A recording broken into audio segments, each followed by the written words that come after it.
നമുക്ക് ഒരുമിച്ച് ഇന്ന് കർത്താവിൻ്റെ തിരുസന്നിധിയിൽ വിശ്വാസ പ്രഖ്യാപനങ്ങളെ ഏറ്റുപറഞ്ഞ് പ്രാർത്ഥിക്കാം. കൽവരി ക്രൂശിൽ കർത്താവ് എൻ്റെ പാപത്തെയും എൻ്റെ ശാപത്തെയും തൻ്റെ ശരീരത്തിൽ വഹിച്ചതിനാൽ ഞാൻ നീതിമാനും അനുഗ്രഹിക്കപ്പെട്ടവനുമാണ്.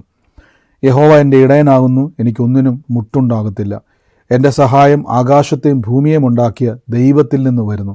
എൻ്റെ രോഗത്തെയും എൻ്റെ ദാരിദ്ര്യത്തെയും കർത്താവ് ക്രൂശിൽ വഹിച്ചതിനാൽ എനിക്ക് ദിവ്യ ആരോഗ്യമുണ്ട്. രോഗത്തിനോ രോഗശക്തിക്കോ രോഗാത്മാവിന് എൻ്റെ മേലോ എൻ്റെ കുടുംബത്തിൻ്റെ മേലോ അവകാശമില്ല. ഞാൻ ജീവനോടിരുന്ന ദൈവത്തിൻ്റെ സമൃദ്ധി അനുഭവിക്കും. പാമ്പുകളെയും തേളുകളെയും ശത്രുവിൻ്റെ സകല ബലത്തെയും ചവിട്ടുവാൻ കർത്താവിൽ എനിക്ക് അധികാരമുണ്ട്. ഒന്നും ഒരിക്കലും ഒരു ദോഷവും വരത്തില്ല.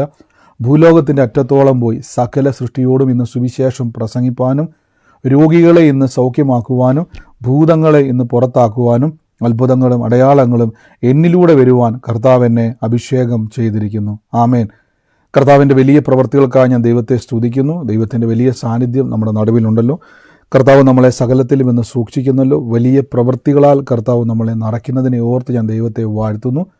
നമുക്ക് ഒരുമിച്ച് ദൈവസന്നിധിയിൽ ഇന്ന് പ്രാർത്ഥനയോടെ തന്നെ മുന്നോട്ട് പോകാം.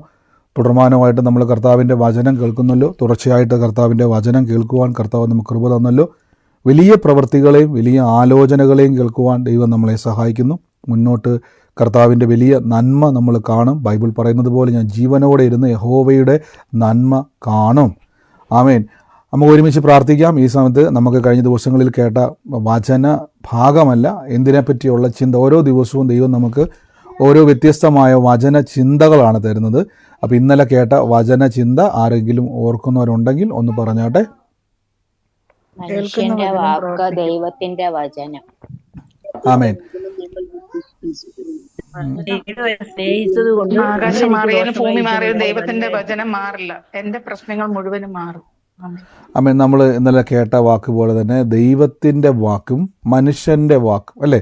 രണ്ട് കാര്യങ്ങളാണ് നമ്മൾ കേട്ടത്. മനുഷ്യൻ്റെ വാക്കുകൊണ്ട് ദൈവത്തിൻ്റെ വാക്കുകൊണ്ട്. അപ്പം നമ്മൾ ഇന്നലെ കേട്ടതുപോലെ ദൈവത്തിൻ്റെ വാക്കിൻ്റെ പ്രത്യേകതയും മനുഷ്യൻ്റെ വാക്കിൻ്റെ പ്രത്യേകതയും നമ്മൾ കേൾക്കാൻ ഇടയായിത്തീർന്നു. തെസ്സലോനിക്കർക്ക് എഴുതിയ ലേഖനത്തിൻ്റെ അകത്താണ് അപ്പോസ്തലനായ പൗലോസ് ലീഗ ആ ഒരു തെസ്സലോനിക്ക സഭയിൽ അവർക്കുണ്ടായ അനുഭവത്തെപ്പറ്റി, അതായത് അവിടെ ഒരു ഇടയൻ, അതായത് ശരിക്കുമുള്ളൊരു ഇടയൻ യഥാർത്ഥത്തിൽ അവിടെ ഇല്ല എങ്കിൽ പോലും കേട്ട വചനത്തിൽ അല്പമേ കേട്ടുള്ളെങ്കിലും അവരെ ദൈവം വളർത്തി. അതിൻ്റെ വലിയ റിസൾട്ടാണ് തെസ്സലോനിക്കർക്ക്. അപ്പോൾ ഓരോ ലേഖനം നിങ്ങൾ വായിക്കുമ്പോൾ അതിൻ്റെ അർത്ഥങ്ങൾ മനസ്സിലായോ? അതിൻ്റെ ചരിത്രങ്ങൾ നിങ്ങൾ മനസ്സിലാവും. നമ്മൾ ചുമ്മാ വായിച്ചു പോകുമല്ലേ? റോമാ ലേഖനമെന്നും തെസ്സലോനിക്ക ലേഖനമെന്നും കൊരിന്തിയ ലേഖനം എന്നൊക്കെ വായിച്ചു പോകുമ്പോൾ ആ ഒരു സഭയ്ക്ക് അപ്പോസ്തല പ്രവൃത്തിയിൽ തന്നെ അതിൻ്റെ കാലഘട്ടങ്ങളെയും അവരെങ്ങനെയാണ് ആ സഭ ഉണ്ടായെന്നുള്ളതിൻ്റെ ചരിത്രങ്ങളാണ് അപ്പോസ്തല പ്രവൃത്തികൾ. അപ്പോൾ ഇത് വായിച്ചതിന് ശേഷമാണ് നിങ്ങൾ ലേഖനങ്ങൾ വായിക്കുമ്പോൾ നിങ്ങൾക്കത് കൂടുതൽ അതിൻ്റെ അവർ അനുഭവിച്ചിട്ടുള്ള കാര്യങ്ങളിലേക്ക് നമുക്ക് മനസ്സിലാകത്തുള്ളൂ. ആമേൻ. നമുക്ക് ഇന്നത്തെ അനുഗ്രഹത്തിനായിട്ട് ഒരു വാക്യത്തിലേക്ക് ഇന്ന് പോകാം. ഹൃദയത്തിൽ കർത്താവ് തന്ന ഒരു വചന ചിന്ത നിങ്ങളുമായിട്ട് ഷെയർ ചെയ്യാൻ ഞാൻ ആഗ്രഹിക്കുന്നുണ്ട്. അപ്പോൾ കഴിഞ്ഞ ദിവസങ്ങളിൽ നമ്മൾ കേട്ട് വന്നതുപോലെ തന്നെ തെസ്സലോനിക്ക ലേഖനത്തിൻ്റെ വേണമെങ്കിൽ ഒരു ബാക്കി ഭാഗം എന്ന് വേണമെങ്കിൽ നമുക്ക് പറയാം. എങ്കിലും ദൈവം തരുന്ന ചിന്ത ഇന്ന് നമുക്ക് പരിചിതമായ വാക്യമാണ്. പക്ഷേ എൻ്റെ ഉള്ളിൽ ഇന്ന് കർത്താവ് നമ്മൾ പലപ്പോഴും നിങ്ങൾ ചിലപ്പോൾ കേട്ട് തഴമ്പിച്ചിട്ടുള്ള വാക്യമായിരിക്കാം. എങ്കിലും എൻ്റെ ഉള്ളിൽ പെട്ടെന്ന് അതിനെപ്പറ്റി കുറച്ച് ചിന്തകളെ കർത്താവ് എൻ്റെ ഹൃദയത്തിൽ ഷെയർ തന്നതുകൊണ്ട് ഞാൻ നിങ്ങൾക്കത് കൈമാറുവാൻ ആഗ്രഹിക്കുന്നുണ്ട്. നിങ്ങൾക്കിപ്പം ആ വാക്യം കാണാൻ പറ്റുന്നുണ്ടെന്ന് ഞാൻ വിശ്വസിക്കുന്നു. റോമാ ലേഖനം 4-ാം അധ്യായത്തിൻ്റെ ഇതിൻ്റെ 20-ാമത്തെ വാക്യമാണ്. പരിചിതമായ വാക്യമാണ്. ദൈവത്തിൻ്റെ വാഗ്ദത്തങ്ങൾ അവിശ്വാസത്താൽ സംശയിക്കാതെ വിശ്വാസത്തിൽ ശക്തിപ്പെട്ട് ദൈവത്തിന് മഹത്വം കൊടുത്തു. പരിചിതമായ വാക്യമാണ്. നിങ്ങൾ പല ആവർത്തി വായിച്ച് തഴമ്പിച്ച വാക്യമായിരിക്കും, അല്ലെങ്കിൽ പ്രസംഗങ്ങൾ കേട്ട് നിങ്ങൾ ദൈവസന്നിധിയിൽ ഒത്തിരി. അപ്പം ഇതിൻ്റെ അകത്ത് രണ്ട് വാക്കുകളാണ്. ഒന്ന് അവിശ്വാസവും വിശ്വാസവും. നമ്മുടെ ഏറ്റവും പ്രധാനപ്പെട്ട പല വിഷയങ്ങളിൽ ഒന്നാണ് വിശ്വാസവും അവിശ്വാസവും. നിങ്ങൾ ആരെങ്കിലും ദൈവത്തെ അവിശ്വസിക്കുവാൻ ആഗ്രഹിക്കുന്നവരുണ്ടോ? ദൈവത്തിൻ്റെ, അതായത് നമ്മൾക്ക് എല്ലാവർക്കും ഇഷ്ടം ദൈവത്തെ വിശ്വസിക്കാനാണ്. സംശയിക്കാൻ ആരെങ്കിലും ഇഷ്ടപ്പെടുന്നുണ്ടോ? ഇല്ല, ഒരിക്കലും. നമ്മൾ ഒരിക്കലും ആഗ്രഹിക്കുന്നില്ല ദൈവത്തെ നമ്മൾ സംശയിക്കാൻ. പക്ഷെ പിന്നെ എന്തുകൊണ്ടാണ് ദൈവത്തിൻ്റെ വാക്കുകൾ, ഞാൻ ഈ വാക്തത്വം എന്നുള്ളത് വാക്കുകളേക്ക് വരും, അല്ലെങ്കിൽ വചനത്തിലേക്ക് ഒന്ന് ചുരുക്കുവാണ്. ആ വാക്ക് തന്നെയാണ് വാക്തത്വം എന്നുള്ളത്. വചനമാണ്. വാക്തത്വം എന്ന് പറഞ്ഞാൽ കുറച്ചും കൂടെ നല്ലൊരു വേക്കാണ്. അതായത് ദൈവത്തിന് തന്നിരിക്കുന്ന പ്രോമിസുകൾ. അപ്പോൾ ഇവിടെ നിങ്ങൾ നോക്കി, അവിടെ പറയണം അവിശ്വാസത്താൽ സംശയിക്കാതെ. അപ്പം നിങ്ങൾ ഞാൻ ഒരിക്കലും ദൈവത്തെ സംശയിക്കുവാൻ നമ്മൾ ആഗ്രഹിക്കുന്നില്ല, അല്ലേ? നമുക്ക് ദൈവത്തെ ഇഷ്ടമാണ്. ദൈവത്തെ വിശ്വസിക്കാൻ ഇഷ്ടമാണ്. ദൈവം നമുക്കൊരിക്കലും ദോഷം ചെയ്യുമെന്ന് ഒരിക്കലും നമുക്ക് എന്ത് ചെയ്യാൻ പറ്റത്തില്ല. ഞാൻ വിശ്വസിക്കത്തില്ല, നിങ്ങളും വിശ്വസിക്കത്തില്ല. പിന്നെ എന്തുകൊണ്ടാണ് എഴുത്തുകാരനായ പൗലോസ് ലീഗ ഈ ഒരു വാക്ക് അവിടെ സ്പെസിഫിക് ആയിട്ട് എടുത്തു പറയുകയാണ്, അവിശ്വാസത്താൽ സംശയിക്കാതെ. അപ്പം ഞാൻ ചോദിച്ചോട്ടെ, നമുക്ക് ഞാൻ ചോദിച്ചത്, നിങ്ങൾക്ക് ആർക്കെങ്കിലും ദൈവത്തെ സംശയിക്കാൻ മനസ്സുണ്ടെന്ന് വെച്ചാൽ നിങ്ങൾ പറഞ്ഞില്ല, ഒരിക്കലുമില്ല, നമുക്കെല്ലാം ദൈവത്തെ വിശ്വസിക്കാനാണ് ഇഷ്ടം. പിന്നെ എന്തുകൊണ്ടാണ് ആ വാക്ക് അവിടെ വന്നെന്ന് പറഞ്ഞാൽ, നമ്മുടെ ഇഷ്ടത്തിനല്ലാതെ, നമ്മൾ പോലും അറിയാതെ നമ്മളിൽ പ്രവർത്തിക്കുന്ന ഒരു വിത്താണ് അവിശ്വാസം അഥവാ സംശയം. നിങ്ങൾക്കറിയാം, കൃഷിക്കാരൻ ഒരു നെല്ല് വിതയ്ക്കുന്ന സമയത്ത് അദ്ദേഹം ഒരിക്കലും കള വിതയ്ക്കുന്നില്ല. കള വിതച്ചിട്ടാണ് വരുന്നത്, അത് തന്നെ മുളച്ച് വരുന്നതാണോ? നിങ്ങൾ കൃഷിക്കാർ വല്ലവരും ഉണ്ടെങ്കിൽ ഒന്ന് പറഞ്ഞ്, കള വിതയ്ക്കുന്നതാണോ അത് തന്നെ വരുന്നതാണോ? അത് തന്നെ വരുന്നതാ. അപ്പം എന്നോട് ശ്രദ്ധിച്ചോണം. അപ്പം വിശ്വാസം വരുന്നത് തന്നെ വരുന്നതല്ല. വിശ്വാസം നമുക്ക് ദൈവം തരുന്നതാണെങ്കിൽ അവിശ്വാസം തന്നെ വരും. നമ്മൾ ക്ഷണിക്കാതെ കയറി വരുന്ന ഒരു അതിഥിയാണ് അവിശ്വാസം, അല്ലെങ്കിൽ നമ്മുടെ അകത്ത് തന്നെയുള്ളൊരു കളയാണ് അവിശ്വാസം. അപ്പം ഇതെന്ത് ചെയ്യുമെന്ന് ചോദിച്ചു കഴിഞ്ഞാൽ നമ്മളെ സംശയത്തിലേക്ക് കൊണ്ടുപോകും. അപ്പം ഞാൻ പറഞ്ഞല്ലോ, നിങ്ങളും ഞാനും ഒരിക്കലും ചിലർ പറയല്ലേ, ബ്രദറെ സംശയിക്കാതെ വിശ്വസിക്കുക എന്നൊക്കെ നമ്മളൊരു ബലപ്പെടുത്താറില്ല. നമുക്കും ആഗ്രഹമുണ്ട് സംശയിക്കാതെ വിശ്വസിക്കാൻ. ഞാൻ ഈ വചനം കിട്ടിയപ്പോൾ തന്നെ ശരിക്കും പറഞ്ഞാൽ ഇന്ന് ഈ വചനം ഞാൻ പ്രസംഗിക്കുവാൻ ആഗ്രഹിച്ചതല്ല. മാനുഷികമായിട്ട് ഞാൻ നോക്കിയപ്പോൾ ഈ വചനം എൻ്റെ മനസ്സിൽ വന്നപ്പോൾ ഞാൻ ഓർത്ത്, വേണ്ട, മറ്റേതെങ്കിലും വചനം രണ്ട് താള്, റോമലേഖനത്തിൻ്റെ 2 താള് മറിച്ചതിന് ശേഷം ഞാനത് വേണ്ടെന്ന് വിചാരിച്ച്, ഇന്നത് പ്രസംഗിക്കണ്ട എന്ന് വിചാരിച്ച് ഞാൻ 2 താള് മറിച്ച് പോയതിന് ശേഷം പിന്നെ എൻ്റെ ഉള്ളിൽ പിന്നെ ഒരു ടെൻഡൻസി കർത്താവ് തന്നു, വീണ്ടും ആ വാക്യത്തിലേക്ക് മടങ്ങി വരാൻ. അങ്ങനെ ഞാൻ ഈ വാക്യം വായിച്ചതിന് ശേഷം ഞാൻ എൻ്റെ ഹൃദയത്തിൽ പ്രാർത്ഥിച്ചുകൊണ്ടിരുന്നു, കർത്താവ് എന്താണ് ഈ വചനത്തിലൂടെ അങ്ങ് ജനത്തോട് സംസാരിക്കുവാൻ ആഗ്രഹിക്കുന്നതെന്ന് ചോദിച്ചുകൊണ്ടിരുന്നു. അപ്പോൾ അതുമായിട്ട് ബന്ധപ്പെട്ടതാണ് കർത്താവ് സംസാരിക്കുന്നത്. അപ്പോൾ വചനം പറയുന്നു, അവിശ്വാസത്താൽ സംശയിക്കാതെ വിശ്വാസത്തിൽ ശക്തിപ്പെട്ടു ദൈവത്തിന് മഹത്വം കൊടുത്തു. അപ്പോൾ ഒരു വ്യക്തി പോലും ദൈവത്തെ സംശയിക്കുവാൻ ആഗ്രഹിക്കുന്നില്ല. ഞാൻ തുടക്കത്തിൽ പറഞ്ഞതുപോലെ ഒരു കൃഷിക്കാരനും കള വരാൻ ആഗ്രഹിക്കുന്നില്ല, കള തന്നെ വരുന്നു. അപ്പോൾ ഞാനൊരു കാര്യം പറയാം, വിശ്വസിക്കുന്നുണ്ടെങ്കിൽ അവിശ്വാസം വരും, വിശ്വസിക്കുന്നുണ്ടെങ്കിൽ സംശയം വരും. ഇത് നിങ്ങൾ ക്ഷണിക്കാതെ വരുന്നതാണ്. നിങ്ങളത് ഓടിച്ചാലും പോകത്തില്ല.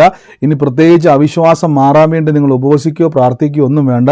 ഒരു വിത്തിടുമ്പോൾ അതിൻ്റെ ഒപ്പം കള വളർന്നു കയറുന്നത് പോലെ നിങ്ങളുടെ വിശ്വാസത്തെ കെടുത്തിക്കളയുവാൻ, അല്ലെങ്കിൽ ഒരു നെല്ല് അല്ലെങ്കിൽ ഒരു കൃഷിക്കാരൻ്റെ കൃഷി കെടുത്തിക്കളയുവാൻ കള വളരുന്നത് പോലെ എന്ത് ചെയ്യും? നമ്മുടെ അവിശ്വാസം വളരും. അപ്പോൾ എന്താണ് അവിശ്വാസം? എങ്ങനെയാണ് അവിശ്വാസം വരുന്നത്? എങ്ങനെയാണ് നമ്മൾ സംശയിക്കുന്നത്? നമുക്ക് വിശ്വാസത്തെപ്പറ്റി നമ്മൾ ഒത്തിരി കേട്ടല്ലേ. ഇന്ന് നമുക്ക് സംശയത്തെപ്പറ്റി ഒന്ന് കേൾക്കാം. അപ്പോൾ നിങ്ങൾക്ക് കുറച്ചും കൂടെ നമുക്ക് ഒന്ന് സെൻസ് ചെയ്യാൻ പറ്റും എന്താണ് വിശ്വാസം, എന്താണ് സംശയം. ലൂക്കോസിൻ്റെ സുവിശേഷം 8-ാം അധ്യായത്തിൻ്റെ 13-ാമത്തെ വാക്യത്തിൽ ഇങ്ങനെ പറഞ്ഞിരിക്കുന്നത്, പാറമേൽ വിതയ്ക്കപ്പെട്ട വചനം. നമ്മൾ ഒത്തിരി തവണ വിത്തിൻ്റെ ഉപമയെപ്പറ്റി കേട്ടിട്ടുള്ളതാണ്.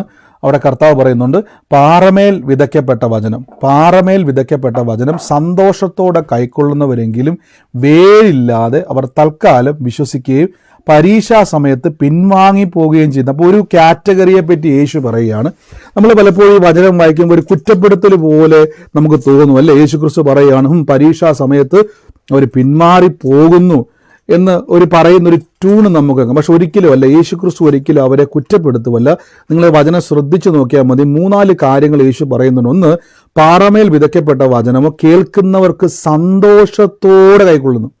അപ്പം നമുക്കൊരു സന്തോഷം തരുന്നുണ്ട് വചനം. അപ്പോൾ വചനം നിങ്ങൾ കേൾക്കുമ്പം നമ്മുടെ അകത്തൊരു സന്തോഷം ഉണ്ടാകുന്നുണ്ട്. നമുക്കറിയാം എന്താണ് ഈ സന്തോഷം എന്ന് പറഞ്ഞാൽ, ആനന്ദം, സന്തോഷം എന്ന ഇത് ഇമോഷനാണ് അല്ലേ. നമ്മുടെ അകത്തുണ്ടാകുന്ന ഒരു ഇമോഷനാണ്. നിങ്ങൾക്ക് നല്ലൊരു വാർത്ത കേൾക്കുമ്പം നിങ്ങൾക്ക് ഭയങ്കര സന്തോഷമുണ്ട് അല്ലേ. ഒരു പരീക്ഷയുടെ റിസൾട്ട്, ജയം കേൾക്കുമ്പോൾ നമുക്കൊരു സന്തോഷമല്ലേ. നിങ്ങൾ ആഗ്രഹിച്ച ഒരു കാര്യം കിട്ടാൻ പോകുന്നു എന്ന് കേൾക്കുന്നൊരു സന്തോഷമല്ലേ. അപ്പം നമുക്കൊരു ഇമോഷനാണ്. പലപ്പോഴും നമ്മുടെ ഉള്ളിലുണ്ടാകുന്ന ഏറ്റവും നല്ലൊരു ഇമോഷനാണ് സന്തോഷം. അപ്പോൾ വചനം കേൾക്കുമ്പോൾ സന്തോഷത്തോടെയാണ് കൈക്കൊണ്ടതെങ്കിലും അവർക്ക് വേരില്ല. ഇനി ശ്രദ്ധിച്ചോണേ, എന്നിട്ട് അവരെ പറ്റി കർത്താവ് പറയാണ് പാറമേൽ ഉള്ളവരോ എന്ന് പറഞ്ഞത്. അതായത് പാറമേൽ വിതയ്ക്കപ്പെട്ട വചനം. നമ്മൾ ആരും ഒരിക്കലും ഏതെങ്കിലുമൊക്കെ ഒരു പാറ തുളച്ച് അവിടെ ആരും പോയി എന്ത് ചെയ്യത്തില്ല, ഗോതമ്പോ നെല്ലോ മറ്റൊന്നും എന്ത് ചെയ്യാറില്ല, കുഴിച്ചിട്ട് നമ്മൾ മുളപ്പിക്കാൻ ശ്രമിക്കാറില്ല. നമുക്കറിയാം പാറയുടെ മേൽ എത്ര കുഴിച്ചാലും എത്ര വെള്ളം ഒഴിച്ചാലും ആ വിത്ത് ചീഞ്ഞു പോകുന്നതല്ലാതെ അത് മുളയ്ക്കത്തില്ല.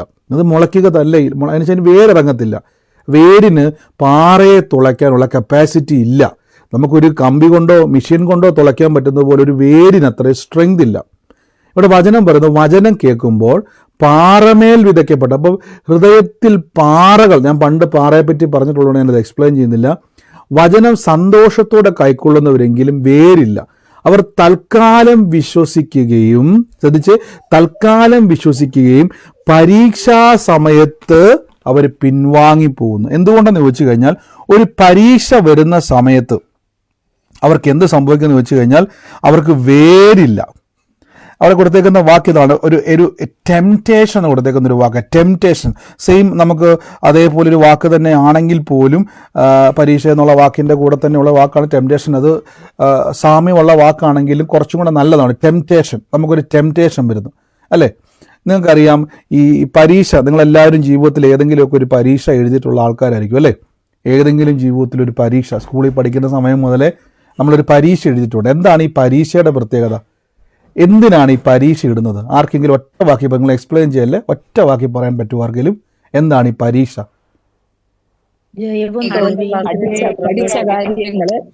പഠിച്ച കാര്യങ്ങൾ എഴുതുന്നതാണ്.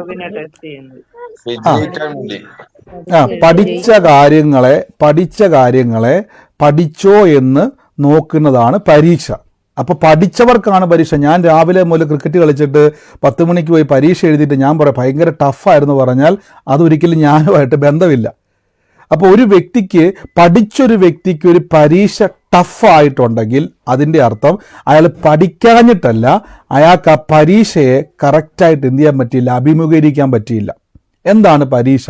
ഇനി ഞാൻ വീണ്ടും പറയാം, ഒന്നുകൂടെ ശ്രദ്ധിച്ചു നോക്കണം. നമുക്ക് ഈ മനസ്സിലാകുന്ന നമ്മളുമായിട്ട് ബന്ധപ്പെട്ട കുറച്ചും കൂടെ പരിശോധന നല്ല വാക്കാണ്, നമുക്കുമായിട്ട് ബന്ധപ്പെട്ട് ഞാൻ പറഞ്ഞുതരാം. നിങ്ങൾ നന്നായിട്ട് പഠിച്ചു, നിങ്ങളുടെ പാഠപുസ്തകങ്ങൾ, നിങ്ങൾ 1ാം ക്ലാസ്സിലെ പുസ്തകം നിങ്ങൾ നന്നായി, ഞാൻ 1 അങ്ങ് പോകാം, പെട്ടെന്ന് പറ എന്നുള്ളത് നമുക്ക് പെട്ടെന്ന് അങ്ങ് പോകാമല്ലോ. നിങ്ങൾ നന്നായിട്ട് പഠിച്ചു, തറവായിട്ട് നിങ്ങളത് പഠിച്ചു. അപ്പോൾ ക്വസ്റ്റ്യൻ വന്നപ്പം നിങ്ങളിങ്ങനെ തല പുകഞ്ഞിരിക്കുക. എന്തായിരിക്കും കാരണം?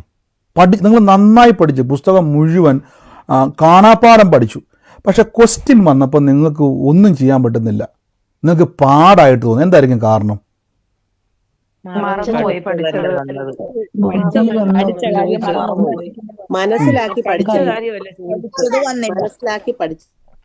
ഇതാണ് പരീക്ഷാ സമയത്ത് പഠിക്കണമെന്ന് പറഞ്ഞത്.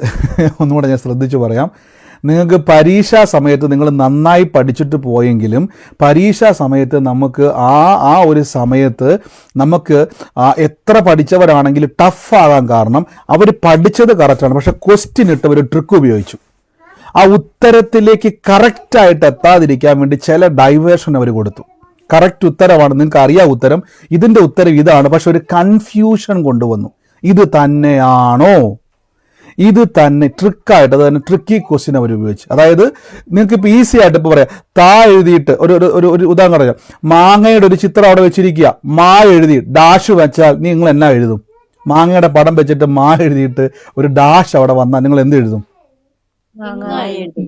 നിങ്ങൾ ഈസി ആയിട്ട് പറയാം ഇത് മാങ്ങയല്ലേ എന്ന് പറയും അല്ലേ, ഇത് മാങ്ങയല്ലേ എന്ന് പറയും. അപ്പോൾ അങ്ങനെ അപ്പോൾ ഡയറക്റ്റ് ആയിട്ട് നിങ്ങൾക്ക് മനസ്സിലാകുന്നത് പോലെ ഒരു ക്വസ്റ്റ്യൻ ഇട്ടാൽ അതിനെ പരീക്ഷ എന്ന് പറയത്തില്ല. അത് പരീക്ഷ എന്ന് പറയത്തില്ല. പരീക്ഷ എന്ന് പറഞ്ഞാൽ നിങ്ങൾ പഠിച്ചതിനെ ഏത് രീതിയിൽ ചോദിച്ചാലും അതിനെ കറക്റ്റായിട്ട് കൺഫ്യൂഷൻ ഇല്ലാതെ ഉത്തരം എഴുതാൻ കഴിയുന്ന ആൾക്കാണ് പരീക്ഷയിൽ ജയിക്കാൻ കഴിയത്തുള്ളൂ. അതുകൊണ്ടാണ് പഠിച്ച എല്ലാവർക്കും എന്ത് ചെയ്യാൻ പറ്റിയിട്ടില്ല, പരീക്ഷയിൽ ജയിക്കുവാൻ കഴിയത്തില്ല. എന്തുകൊണ്ടെന്നാൽ ആ ഉപയോഗിക്കുന്ന ക്വസ്റ്റ്യൻ നിങ്ങൾക്ക്, ആ ക്വസ്റ്റ്യനാണ് ശരിക്കും പറഞ്ഞാൽ നിങ്ങളെ എന്ത് ചെയ്യുന്നത്, ബലശാലിയാക്കി മാറ്റുന്നത്. അവിടെ ജയിക്കുന്നവനാണ്, ഈ ക്വസ്റ്റ്യനെ ജയിക്കുന്നവനാണ് യഥാർത്ഥത്തിൽ ജയാളി. പഠിച്ചവൻ മാത്രമല്ല, ക്വസ്റ്റ്യനെ ജയിക്കുന്നവൻ. ഇതേപോലെ തന്നെ ഒരു വിശ്വാസി എപ്പോഴാണോ പരീക്ഷ മനസ്സിലാക്കുന്നത്, എന്താണ് പരീക്ഷ, ഈ പരീക്ഷ എപ്പോഴാണോ നിങ്ങൾ മനസ്സിലാകുന്നത്, അപ്പോൾ നിങ്ങൾക്ക് എന്ത് സംഭവിക്കുന്നറിയാവോ? നിങ്ങളുടെ ജീവിതത്തിൽ ക്രിസ്തുവിലുള്ള വിശ്വാസത്തിൽ നിങ്ങൾ ജയാളിയായിത്തീരും. അപ്പം പലപ്പോഴും യേശു പറഞ്ഞ വാക്ക് കണ്ടോ, പാറമേൽ വിതയ്ക്കപ്പെട്ട വചനം സന്തോഷത്തോടെ കൈക്കൊള്ളുന്നവരിങ്ങനെ. അപ്പം ഞാൻ ഈ ഇമോഷനിലേക്ക് ഒന്ന് വരുവാണ്. ഇനി നിങ്ങൾക്ക് ഇപ്പോൾ മനസ്സിലാവില്ല കാര്യം. അപ്പം എന്താണ് സംശയം, എന്താണ് വിശ്വാസം? ഇന്ന് രണ്ടും കേൾക്കാൻ വേണ്ടി പോവാണ്. സന്തോഷം ഉണ്ടെങ്കിൽ ശ്രദ്ധയോടെ ഇരിക്കുക, പ്രാർത്ഥിച്ചുകൊണ്ടിരിക്കുക. പരിശുദ്ധാത്മാവ് ഇതിന് ശേഷം നമുക്ക് ഒരുമിച്ച് ആലോചനയിലേക്ക് പ്രവേശിക്കാം. അപ്പോൾ ഇവിടെ നിങ്ങൾ ശ്രദ്ധിച്ചോണം, നിങ്ങളൊരു വിശ്വാസത്തിലേക്ക് വരുമ്പോൾ നല്ല സന്തോഷമുള്ള, നിങ്ങൾ തകർന്ന് തരിപ്പടമായിട്ടിരിക്കുക, എല്ലാ പ്രതീക്ഷയും അറ്റുപോയിരിക്കുക. ആ സമയത്ത് നിങ്ങൾ, ഞാനിപ്പോഴും ഓർക്കുന്നുണ്ട്, പണ്ടൊരു എനിക്കറിയാവുന്ന ഒരു ആൻറ്റി ഇങ്ങനെയാണ് പറഞ്ഞത്. അവർ കോട്ടയത്തിൻ്റെ നാഗമ്പടത്ത് സ്റ്റാൻഡിൽ നിന്ന്, നിങ്ങൾക്ക് സ്ഥലം കോട്ടയംകാരൊക്കെ ഉണ്ടെങ്കിൽ അറിയാമായിരിക്കും, കോട്ടയത്ത് നാഗമ്പട സ്റ്റാൻഡിൽ ഇങ്ങനെ അവർ വളരെ വിഷമിച്ച് അവരിങ്ങനെ അതിലെ പൊക്കോണ്ടിരിക്കുക. അതിലിങ്ങനെ ഒരു 10-12 വർഷം മുമ്പാണ്, 10 വർഷം മുമ്പേ ഉണ്ടാവും, അവരിങ്ങനെ വല്ലാതെ വിഷമിച്ച് അതിലിങ്ങനെ നാഗമ്പടത്ത് ബസ് സ്റ്റോപ്പിൽ നിന്ന് ഇറങ്ങി ഇങ്ങനെ വല്ലാതെ വിഷമിച്ച് ചില ഭാരങ്ങൾ ഓർത്തുകൊണ്ട് ഇങ്ങനെ നടന്നു പോകുന്ന സമയത്ത് അവിടെ ഒരു പ്രാർത്ഥന നടക്കുക. ആ പ്രാർത്ഥന നടക്കുന്ന സമയത്ത് അവിടെ അതായത് ഇവരുമായിട്ടൊരു ബന്ധവുമില്ല. ഇവരതിലെ ബസ് ഇറങ്ങി അതിലെ യാത്ര ചെയ്ത് പോകുന്നു. അപ്പോൾ അവിടെ മൈക്ക് സൗണ്ടിൽ ഓളിയത്തിൽ വെച്ചുകൊണ്ട് അവിടെ വലിയ പ്രസംഗവും പാട്ടും നടക്കുക. ഒരു സ്ഥലത്ത് എന്തൊരു കൺവെൻഷൻ എന്തോ നടക്കുക. അപ്പോൾ ഇവരുമായിട്ട് ഒരു ബന്ധമില്ല. കൺവെൻഷനിൽ പ്രസംഗിക്കുന്ന ആരുമായിട്ടോ ഈ പോകുന്ന സഹോദരി. അപ്പോൾ നമുക്കറിയാം കോട്ടയം നാമ്പട സ്റ്റാൻഡ് എന്നൊക്കെ പറഞ്ഞ് നിങ്ങൾക്കറിയാം വളരെ തിരക്കുള്ള സ്ഥലമാണ് കോട്ടയം ആ സ്റ്റാൻഡ്. അതിലെ പലരും പോകുന്നവരാണ്. അപ്പോൾ അതിലെ പോകുന്ന ഈ സഹോദരി പോകുന്ന സമയത്ത് അവിടെ ഏതൊരു കൺവെൻഷൻ നടക്കും, ഒത്തിരി കൺവെൻഷൻ നടക്കുന്ന സ്ഥലമാണ് കോട്ടയത്ത്, പ്രത്യേകിച്ച് നാമ്പട സ്ഥലം എന്ന് പറഞ്ഞാൽ ഒത്തിരി കൺവെൻഷൻ നടക്കുന്ന സ്ഥലമാണ്. അപ്പോൾ ഒരു പ്രെയർ ഗ്രൂപ്പ് നടത്തുന്നു, ഏതൊരു പ്രെയർ ഗ്രൂപ്പ് അവിടെ പ്രാർത്ഥന നടക്കുന്നു. ഈ സഹോദരി അതിലെ പാസ് ചെയ്ത് പോവുകയാണ്, ഒരു പരിചയമില്ല. ആ പ്രസംഗിച്ചുകൊണ്ടിരിക്കുന്ന ദൈവദാസൻ പെട്ടെന്ന് ഈ സഹോദരിയുടെ പേര് വിളിച്ചു പറഞ്ഞിട്ട് പറയുകയാണ്, നിന്റെ വസ്തുവിൻ്റെ വിഷയത്തിൻ്റെ മേൽ യേശു ഇടപെടാൻ വേണ്ടി പോവുക. ഒന്ന് ആലോചിച്ച് നോക്കി, വഴിയെ ബസ് ഇറങ്ങി അതിലേ പോകുന്ന അതേ വിഷമത്തിൽ പൊയ്ക്കൊണ്ടിരിക്കുക സഹോദരി. വിശ്വാസിയാണ് കേട്ടോ, ആ സഹോദരി വിശ്വാസിയാണ്. അപ്പോൾ ഇതിങ്ങനെ ഭാരപ്പെട്ട് പോകുന്ന വഴിയിൽ ആ പ്രസംഗകൻ അവിടെ ഇരിക്കുന്ന 500-1000 അല്ലെങ്കിൽ നമുക്കറിയത്തില്ല അത്രയും ആൾക്കാരോട് പ്രസംഗിച്ചുകൊണ്ടിരിക്കുന്ന സമയത്ത് ഈ ആളെ ശ്രദ്ധിക്കാൻ പോലും വഴിയെ പോകുന്ന ആരെങ്കിലും, ഇപ്പം നമുക്കിപ്പോൾ കോട്ടയത്ത് ഇരുന്നുകൊണ്ട് അല്ലെങ്കിൽ തിരുവനന്തപുരത്ത് ഇരുന്നുകൊണ്ട് ഞാനൊരു ഹോളിലിരുന്ന് പ്രസംഗിക്കുക, നിങ്ങൾ അവിടെ കുറച്ച് പേര് ഇരിക്കുക, ഞാൻ നിങ്ങളെ നോക്കി പ്രസംഗിക്കും, എനിക്ക് വഴിയെ പോകുന്ന ആളെ നോക്കാൻ പറ്റത്തില്ല. പക്ഷെ പരിശുദ്ധാത്മാവ് ഈ സഹോദരിയോട് ഇടപെടുവാണ്, പേര് വെളിപ്പെടുത്തിയിട്ട് പറയുകയാണ്, ദൈവം നിന്റെ വിഷയത്തിൻ്റെ മേൽ ഇടപെടാൻ വേണ്ടി പോവാണ്. ഈ സഹോദരി പെട്ടെന്ന് ഇത് കേട്ടപ്പോൾ ചാടി ആ പ്രാർത്ഥനയെ കയറി. പക്ഷെ 10 വർഷമായിട്ടും അവരുടെ വിഷയത്തിൻ്റെ മേൽ ഒന്നും നടന്നിട്ടില്ല. ഞാൻ ചോദിച്ചോട്ടെ, ഈ സഹോദരിയുടെ വിഷയങ്ങളെ പറഞ്ഞിട്ട് വെളിപ്പെടുത്തിയതല്ല, വഴിയേ പോയ ഏതോ സഹോദരി പ്രാർത്ഥിച്ചുകൊണ്ടിരുന്ന ഒരു ദേവദാസൻ വെളിപ്പെടുത്തി. ആ വെളിപ്പെടുത്തിയതിന് പ്രകാരം ഇതിൻ്റെ അകത്ത് കയറി. പക്ഷെ 10 വർഷമായിട്ടും വിഷയത്തിൻ്റെ മേലൊരു പ്രവൃത്തി നടന്നിട്ടില്ല. എന്തുകൊണ്ടായിരിക്കുമെന്ന് നിങ്ങൾ ചിന്തിച്ചിട്ടുണ്ടോ? അപ്പോൾ എന്നോട് പറഞ്ഞു, ബ്രദറെ, ഇതൊക്കെ ആ ആലോചന കേട്ടിട്ട് ഇപ്പോൾ ഒരു 10 വർഷമായി. അപ്പോൾ എന്തുകൊണ്ടാണ് എൻ്റെ ആ വിഷയത്തിൻ്റെ മേലൊരു പ്രവൃത്തി നടക്കാത്തത്? ഇനി ഞാൻ ശ്രദ്ധിച്ചു കേട്ടോണം. നമ്മുടെ മനസ്സിൽ, നമ്മുടെ ജീവിതത്തിൽ നമ്മൾ പലപ്പോഴും വചനം കേൾക്കുമ്പോൾ, നമ്മൾ ദൈവത്തിൻ്റെ വചനം കേൾക്കുമ്പോൾ നമുക്ക് ആദ്യം ഉണ്ടാകുന്നൊരു ഇമോഷനാണ് സന്തോഷം. നീ ശ്രദ്ധിച്ചോണം, നമ്മുടെ ഇമോഷനാണ് ഇവിടെ കണക്റ്റ് ആകുന്നത്. നിങ്ങൾ വീട്ടിൽ ഇരുന്ന് പഠിച്ച് പരീക്ഷയ്ക്ക് വേണ്ടി പ്രിപ്പയർ ചെയ്യുന്ന വ്യക്തിയുടെ കോൺഫിഡൻസ് എന്ന് പറഞ്ഞാൽ ഭയങ്കരമാണ്. ഇപ്പം നിങ്ങൾ കണ്ടിട്ടുണ്ടോ, പിള്ളേരൊക്കെ പഠിക്കുന്ന സമയത്ത് അമ്മേ ആ ക്വസ്റ്റ്യൻ ഒന്ന് ചോദിച്ച്, നിങ്ങൾ ആ ബുക്ക് മേടിച്ചിട്ട് നിങ്ങൾ കുറേ ക്വസ്റ്റ്യൻ ചോദിക്കും, ഇവർ അങ്ങോട്ടും ഇങ്ങോട്ടൊക്കെ നടന്നുകൊണ്ടും ചിരിച്ചുകൊണ്ടും ആഹാരം കഴിച്ചുകൊണ്ടും വെള്ളം കുടിച്ചുകൊണ്ടൊക്കെ നമുക്ക് ഈസി ആയിട്ട് ഉത്തരം പറയും. പക്ഷേ പരീക്ഷാ ഹോളിൽ ചെല്ലുമ്പോൾ മുട്ടിടിക്കും. കണ്ടിട്ടുണ്ടോ? വീട്ടിലെ കോൺഫിഡൻസ് ക്വസ്റ്റ്യൻ പേപ്പർ കിട്ടുമ്പോൾ ഇല്ല. അതിൻ്റെ കാരണം വീട്ടിലെ ഇമോഷനായിട്ടുള്ള അല്ലെങ്കിൽ നമ്മുടെ മനസ്സിൻ്റെ അറ്റ്മോസ്ഫിയർ അല്ല ഒരു പരീക്ഷാ ഹോളിൽ ചെല്ലുമ്പോൾ. ഇവിടെ നമ്മുടെ ഇമോഷൻ ഭയങ്കരമാണ്. ഒരു വിശ്വാസിയുടെ ഇമോഷൻ ഭയങ്കരമാണ്. ഞാൻ നിങ്ങളോട് എപ്പോഴും പറയാറില്ലേ, നിങ്ങളുടെ അകത്തിരിക്കുന്ന വിശ്വാസം മരിച്ച ഡെഡ് ബോഡിയെ ഉയർപ്പിക്കുവാൻ ശക്തിയുള്ള വിശ്വാസം. അറിയാവോ? നിങ്ങളുടെ അകത്തുള്ള വിശ്വാസം, യേശു പറഞ്ഞു, നീ കടുകുമണിയോളം നിനക്ക് വിശ്വാസം ഉണ്ടെങ്കിൽ, ആലോചിച്ച് നോക്കിയ, കടുകുമണിയോളം വിശ്വാസം ഉണ്ടെങ്കിൽ ഈ മലയോട് നീങ്ങി കടലിൽ ചാടിപ്പോക എന്ന് പറഞ്ഞാൽ അങ്ങനെ തന്നെ സാധ്യത. മല പോലെയുള്ള വിഷയമാണെങ്കിലും നീ പറഞ്ഞാൽ, അതൊന്നും എനിക്ക് നീ പറഞ്ഞാൽ, ഞാൻ നീ എന്ന് പറഞ്ഞേക്കുന്നത് തെറ്റിദ്ധരിക്കല്, ബൈബിൾ അങ്ങനെ പറഞ്ഞുകൊണ്ടാണ് ഞാൻ പറഞ്ഞത്, നിങ്ങളെന്ന വാക്കാണ്.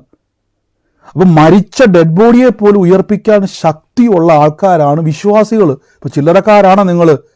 റൊണാൾഡ് ട്രംപിനേക്കാളും, നമ്മൾ പറഞ്ഞ നമ്മുടെ ബഹുമാനപ്പെട്ട നരേന്ദ്രമോദി, എല്ലാവരെക്കാളും, നമ്മുടെ പ്രധാനമന്ത്രിയെക്കാളും ഈ ലോകത്തിൽ എത്ര വലിയ രാജാക്കന്മാരുണ്ടോ അവരെക്കാളും ഒക്കെ ശക്തരാണ് ഒരു വിശ്വാസി. കാര്യം അവർക്കൊന്നും മരിച്ച ഡെഡ് ബോഡിയെ ഉയർപ്പിക്കാൻ കഴിയത്തില്ല, അവരെപ്പറ്റി ഒന്നും ബൈബിൾ പറഞ്ഞിട്ടില്ല. പക്ഷെ നിങ്ങളെപ്പറ്റി പറയുന്നു, വിശ്വസിക്കുന്ന നിങ്ങളെപ്പറ്റി പറയുന്നു, നിങ്ങൾ പോയി ദൈവരാജ്യം പ്രസംഗിപ്പിൻ, രോഗികളെ സൗഖ്യമാക്കുവിൻ, ഭൂതങ്ങളെ പുറത്താക്കുവിൻ, മരിച്ചവരെ ഉയർപ്പിക്കുമെന്ന് യേശു പറഞ്ഞത് അമേരിക്കൻ പ്രസിഡന്റിനോടല്ല, നിങ്ങളോടാണ്. അപ്പം ഇത്രയും വലിയ പവറുള്ള ആൾക്കാരാണ് നിങ്ങൾ. പക്ഷെ ഇപ്പം നമ്മൾ നിൽക്കുന്നത് എവിടെയാ? മരിച്ചതിനെ പോയിട്ട് നമുക്ക് ജീവനുള്ളതിനെ പോലും എന്ത് ചെയ്യാൻ പറ്റുന്നില്ല, ഓടിക്കാൻ പറ്റുന്നില്ല. ആമേൻ. എന്തുകൊണ്ട്? ഇവിടെ ഞാൻ പറയാം. ഇവിടെ നിങ്ങൾ ഈ വചനം കേട്ട് സന്തോഷത്തോടെ, അപ്പം ഇമോഷനുമായിട്ട് വലിയ ബന്ധമുണ്ട് വിശ്വാസത്തിന്. ഒന്നുകൂടെ ഞാൻ പറയാം. ഒരു വ്യക്തി വചനം കേൾക്കുമ്പോൾ അവൻ്റെ ശരീരത്തിൽ, ഞാൻ എപ്പോഴും പറയാം, ഒരു വചനം കേൾക്കുമ്പോൾ ഇപ്പോൾ നിങ്ങൾ രക്ഷിക്കപ്പെട്ട് സ്നാനപ്പെട്ട് വെള്ളത്തിൽ നിന്ന് മുങ്ങി കയറുമ്പോൾ, ഞാൻ പറഞ്ഞു, ഞാൻ സ്നാനപ്പെട്ട് കഴിഞ്ഞപ്പോഴേക്കും എൻ്റെ മുഖത്തിൻ്റെ ഷേപ്പൊന്നും മാറിയില്ല, എൻ്റെ കളറ് മാറിയില്ല, എൻ്റെ കണ്ണിൻ്റെ രീതികളൊന്നും മാറിയില്ല, പക്ഷേ അകത്തൊരു സന്തോഷം. അപ്പോൾ വചനം കേൾക്കുന്നൊരു വ്യക്തിക്ക് ഉണ്ടാകുന്നത് അകത്തൊരു സന്തോഷമാണ്. ഇമോഷൻസ് ഭയങ്കര പ്രധാനപ്പെട്ടതാണ് വിശ്വാസിക്ക്. ഇവിടെ വചനം കേട്ട് സന്തോഷത്തോടെ കൈക്കൊള്ളുന്നവരെങ്കിലും വേരില്ലാത്തത് കൊണ്ട് പരീക്ഷാ സമയത്ത് അവർ പിൻവാങ്ങിപ്പോകുന്നു.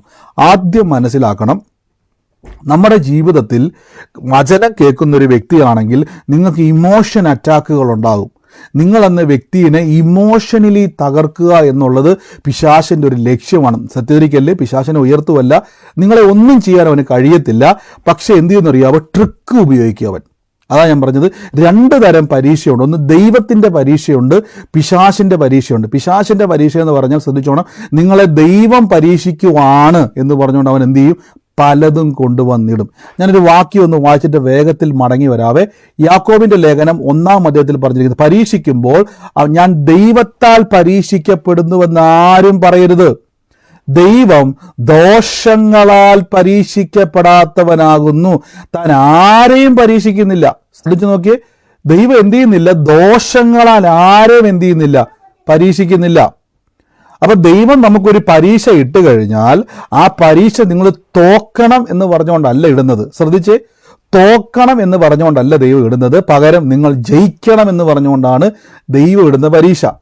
ശ്രദ്ധിച്ചോണം. എന്തിനാ നിങ്ങൾ ജയിക്കുന്നു വെച്ച് കഴിഞ്ഞാൽ, ജയിച്ചെങ്കിൽ മാത്രം, ഇപ്പം ചുമ്മാ കാണാപ്പാഠം പഠിച്ചൊരു വ്യക്തിയെ കൊണ്ട് പ്രത്യേകിച്ച് പ്രയോജനമില്ല.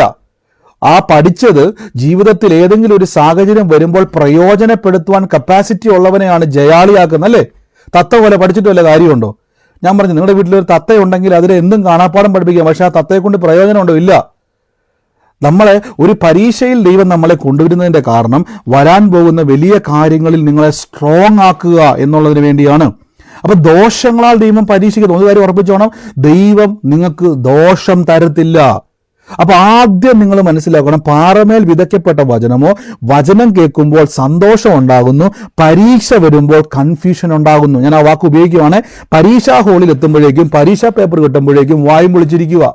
കാണാപ്പാഠം മൊത്തം പഠിച്ച ആളാണ്, പക്ഷെ പരീക്ഷാ പേപ്പറിൽ ട്രിക്കായിട്ടുള്ളൊരു ക്വസ്റ്റ്യൻ ഉപയോഗിച്ചപ്പോൾ ഉത്തരം ഇത് തന്നെയാണോ, ഞാൻ പഠിച്ചതിൻ്റെ ഉത്തരം ഇത് തന്നെയാണോ എന്നൊരു മനസ്സിലൊരു ചിന്ത വന്നപ്പോൾ കൺഫ്യൂഷൻ ഉണ്ടായി.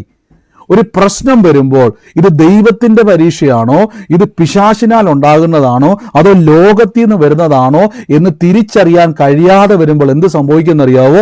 നിങ്ങൾ അവിടെ പരാജയപ്പെട്ടു പോകും. ഒന്നുകൂടെ ഞാൻ പറയാം, ഒരു കാര്യം ഞാൻ ഉറപ്പിച്ചു പറയാം, ദൈവം നമ്മളെ പരീക്ഷിക്കുമ്പോൾ ഒരു കാര്യം ഞാൻ ഉറപ്പിച്ചു പറയാം, ദൈവത്തിൻ്റെ പരീക്ഷ നിങ്ങൾക്ക് ദോഷം തരത്തില്ല. ദൈവത്തിൻ്റെ ഒരു പരീക്ഷയും ബൈബിൾ വ്യക്തമായിട്ട് പറയുന്നു, ദോഷം ചെയ്തിട്ട് നിങ്ങളെ തകർത്ത് തരിപ്പടമാക്കിയിട്ട് ദൈവം ഒരിക്കലും നിങ്ങൾ എന്ത് ചെയ്യത്തില്ല? പരീക്ഷിക്കത്തില്ല. ഒന്നുകൂടെ ഞാൻ പറയാം, നിങ്ങൾക്ക് ബൈബിളിൽ ഒരു വാക്യമുണ്ട്, ഞാൻ ആ ഒരു വാക്യം ആരെങ്കിലും എടുക്കാവോ? പരീക്ഷയോടൊപ്പം തന്നെ അവൻ പോക്കുവഴിയേയും കൂടെ ചെയ്തിരിക്കുന്ന കൊരിന്ത്യർ ലേഖനത്തിൽ ആ വാക്യം. ദൈവം പരീക്ഷയോടൊപ്പം തന്നെ അതിൻ്റെ പോക്കുവഴിയേയും കൂടെ വെച്ചിട്ടുണ്ട്. ഇപ്പോൾ ഉദാഹരണം ഞാൻ പറയാം, ഫില്ലിംഗ് ദ ബ്ലാങ്ക്സ് എന്ന് പറഞ്ഞുകൊണ്ട് നമുക്കൊരു ക്വസ്റ്റ്യൻ ഇല്ലായിരുന്നു പണ്ട് സ്കൂളിൽ പഠിക്കുമ്പം. ആ ഫില്ലിംഗ് ദ ബ്ലാങ്ക്സ് എന്ന് പറയുന്നതിൻ്റെ തൊട്ട് താഴെ മറ്റ് കുറച്ച് കാര്യങ്ങളെ കാണാം. എന്തായിരിക്കും ആ കാര്യങ്ങൾ? നിങ്ങൾ ആ വാക്യം എന്നെ കൂടെ നയിക്കാവോ? ദൈവം പരീക്ഷയോട് കൂടെ തന്നെ പോക്കുവഴിയും കൂടെ ചെയ്യുന്നുള്ളൂ. എന്തായിരിക്കും? Fill in the blank. നിങ്ങൾ ബ്രാക്കറ്റിൽ നിന്ന് തന്നെ എന്ത് ചെയ്യണം? ആ ഉത്തരവ് ഒന്ന് എഴുതിയെടുക്കണം. അപ്പൊ ഒരു ബ്രാക്കറ്റിൽ ഒരു ഉത്തരം ഉണ്ട്, നമുക്ക് കൺഫ്യൂഷൻ വേണ്ട. നിങ്ങളുടെ മനസ്സിലുള്ള ഉത്തരം നിങ്ങൾക്കൊരു കൺഫ്യൂഷൻ വരുമ്പോൾ തന്നെ 1 കൊരിന്ത്യർ 10:13 1 കൊരിന്ത്യർ 10:13 നിങ്ങൾക്കൊരു ബ്രാക്കറ്റ് തന്നെ അവിടെ ഉണ്ട്. അപ്പോൾ എന്താണ് ആ ബ്രാക്കറ്റിന്റെ പ്രത്യേകത എന്ന് പറഞ്ഞാൽ ഒരു കൺഫ്യൂഷൻ വന്നപ്പോൾ തന്നെ ഒരു ക്ലാരിറ്റി അവിടെ ഉണ്ട്. അപ്പോൾ നിങ്ങൾക്ക് മനസ്സിലാവും ഇത് സംഭവം ഞാൻ പഠിച്ചത് തന്നെ ഇവിടെ കിടപ്പുണ്ട്, അതങ്ങ് എടുത്ത് എഴുതും. പഠിക്കാതെ വന്നവർക്കാണ് ഇത് മൊത്തം ഭയങ്കര ബുദ്ധിമുട്ടാണെന്ന് തോന്നുന്നത്. നിങ്ങൾ നോക്കി, മനുഷ്യർക്ക് നടപ്പില്ലാത്ത പരീക്ഷ നേരിട്ടിട്ടില്ല. ദൈവം വിശ്വസ്തൻ, കേട്ടെ, ദൈവം വിശ്വസ്തൻ. നിങ്ങൾക്ക് കഴിയുന്നതിന് മീതെ ഒരു പരീക്ഷയെ നേരിടുവാൻ സമ്മതിക്കാതെ നിങ്ങൾക്ക് സഹിപ്പാൻ കഴിയേണ്ടതിന് പരീക്ഷയോട് കൂടെ ഒരു പോക്കുവഴിയും കൂടെ ദൈവം തരുന്നു. ശ്രദ്ധിച്ചോണം. അപ്പൊ ദൈവം നമ്മളെ പരീക്ഷിക്കുന്നുവെങ്കിൽ അതിൻ്റെ കൂടെ ഒരു പോക്കുവഴിയുണ്ട്, സഹിക്കുവാൻ കഴിയുന്നത്. ഇപ്പൊ നിങ്ങൾക്കൊരു പ്രശ്നം വന്നു, ദൈവത്തെ വിളിച്ചിട്ടും ബ്രദറെ എൻ്റെ വിഷയത്തിൻ്റെ അകത്ത് എനിക്ക് ചത്താ മതി എന്ന് പറയുക, അത് ദൈവത്തിൻ്റെ പരീക്ഷയല്ല കേട്ടോ, അത് പിശാചിൻ്റെ തന്ത്രമാണ്. അതിനെ എന്ത് ചെയ്യണമെന്ന് വെച്ച് കഴിഞ്ഞാൽ തിരിച്ചറിഞ്ഞോണം, കള്ള പിശാചേ, എൻ്റെ ദൈവം എന്നോട് പറഞ്ഞിരിക്കുന്നത് മുഴുവൻ ഞാൻ അനുഭവിക്കുമെന്ന് വചനം അങ്ങോട്ട് പറഞ്ഞോണം. ആ പരീക്ഷയെ നോക്കിയിട്ട് വചനം, യേശു അങ്ങനെ മത്തായിയുടെ സുവിശേഷത്തിൽ പറഞ്ഞിരിക്കുന്നത്, പിശാച് വന്നപ്പോൾ ആ പിശാചെ എന്നോട് വിശ്വാസം വെച്ചത് അവൻ എന്ത് പറഞ്ഞു അതിന് തിരിച്ചു മറുപടി യേശു വചനം പറഞ്ഞു. അവൻ പറഞ്ഞു താഴേക്ക് ചാടിക്കോ, ദൈവം നിന്റെ ദൂതന്മാരെ പിടിച്ചോളും. യേശു പറഞ്ഞു നിന്റെ ദൈവമായ യഹോവയെ പരീക്ഷിക്കരുത്. കണ്ടോ, ഉടനെ അടുത്ത പരീക്ഷ, നീ എന്നെ വീണ് നമസ്കരിച്ച് ഇത് മൊത്തം ഞാൻ നിനക്ക് തരാം. തിരിച്ച് കർത്താവ് എന്നെ പറഞ്ഞു നിന്റെ ദൈവമായ യഹോവയെ അല്ലാതെ നീ എന്ത് ചെയ്യരുത്, നമസ്കരിക്കരുത്. അപ്പൊ വചനം കൊണ്ട് നിങ്ങൾ എന്ത് ചെയ്യണം, പിശാചിന്റെ പരീക്ഷ ജയിച്ചാൽ ബൈബിൾ പറയുന്നു അവൻ യേശുവിനെ വിട്ട് ഓടിപ്പോയെന്നാണ് പറഞ്ഞു. മത്തായിയുടെ സുവിശേഷം ബിൻസി സൗകര്യം ഇട്ടിട്ടുണ്ട് 4:1 മുതൽ 10 വരെ. ആമേൻ.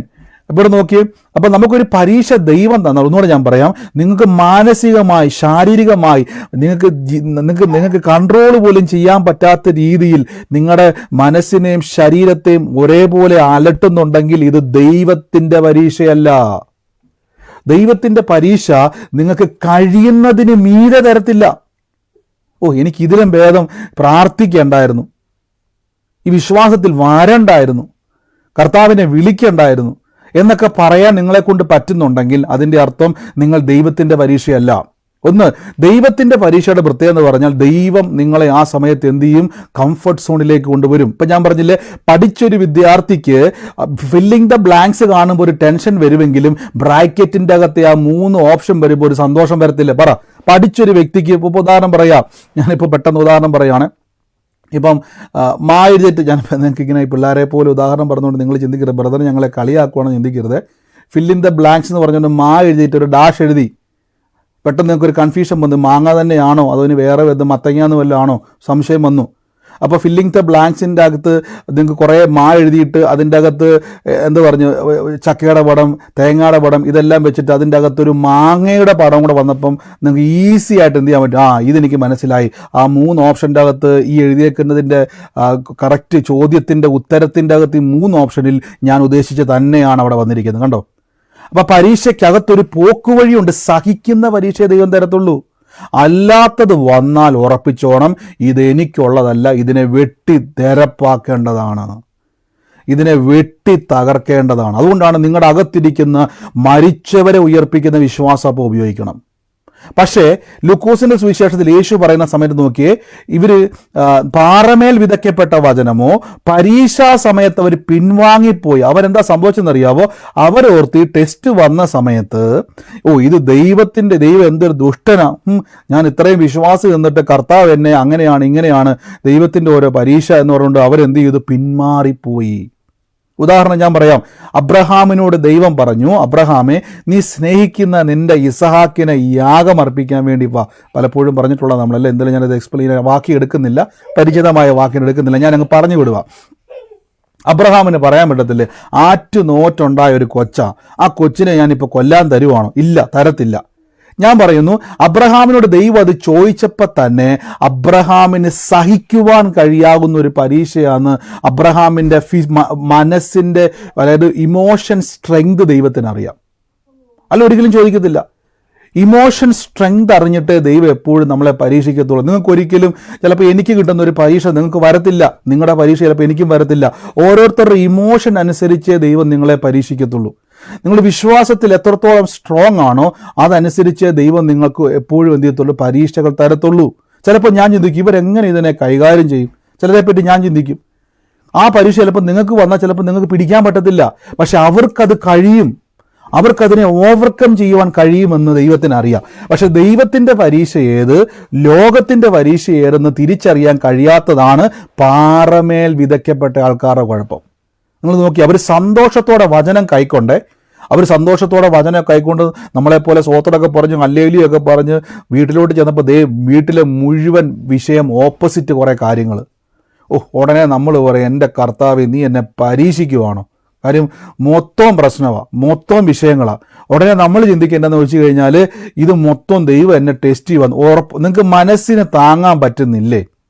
ആ പ്രശ്നം വന്നിട്ട് മനസ്സിൽ താങ്ങാൻ കഴിയുന്നില്ലെങ്കിൽ അത് ദൈവത്തിൻ്റെ പരീക്ഷ അല്ല കേട്ടോ. ദൈവത്തിൻ്റെ പരീക്ഷ നിങ്ങൾക്ക് സഹിപ്പാൻ കഴിയേണ്ടതിന്, ശ്രദ്ധിച്ച്, സഹിപ്പാൻ കഴിയേണ്ടതിന് പരീക്ഷയോട് കൂടെ തന്നെ ഒരു പോക്കു വഴിയും കർത്താവ് ചെയ്യും. എന്താ പോക്ക് വഴി എന്ന് വെച്ച് കഴിഞ്ഞാൽ, നിങ്ങൾക്ക് ഈ പരീക്ഷ വരുന്ന സമയത്ത് മനസ്സിൽ ഏതെങ്കിലും ഒരു വാക്യം വന്നോ, ഇത് സകലതും നന്മയാക്കി കൂടി വ്യാപരിക്കുമെന്ന് വചനം വന്നിട്ടുണ്ടെങ്കിൽ അതിൻ്റെ അർത്ഥം അത് ദൈവത്താലുള്ള പരീക്ഷയാണ്. പകരം ഈ പ്രശ്നം വരുമ്പോൾ നിങ്ങൾക്ക് സഹിക്കാൻ പറ്റുന്നില്ല, നന്മയാക്കി മാറ്റുമെന്നുള്ള വചനം എനിക്ക് വരുന്നില്ല ബ്രദറെ, എനിക്ക് വല്ലാതെ സങ്കടം വരുന്നു ബ്രദറെ. ദൈവത്തിൻ്റെ പരീക്ഷ വരുമ്പോഴേക്കും നമ്മുടെ മനസ്സിൽ ഓട്ടോമാറ്റിക്കായിട്ടൊരു സംഭവം കയറി വരും, സകലതും നന്മയാക്കി കൂടി വ്യാപരിക്കും. ഇത് വരുന്നില്ലെങ്കിൽ, ഈ സമയത്ത് പ്രശ്നം വരുമ്പോൾ ഇത് വരുന്നില്ലെങ്കിൽ, ഈ വചനം നമുക്ക് വരുന്നില്ല എങ്കിൽ ഉറപ്പിച്ചോണം, ഇത് വചനം കൊണ്ട് വെട്ടേണ്ട പരീക്ഷയാണ്. തിരിച്ചറിഞ്ഞോണം. ഇവിടെ സംഭവിക്കുന്നത് വെച്ച് കഴിഞ്ഞാൽ, ഇങ്ങനത്തെ ചില പ്രശ്നങ്ങൾ നമ്മുടെ ജീവിതത്തിൽ വരുമ്പോൾ നമ്മൾ ഉടനെ അങ്ങ് തളർന്നു പോകും.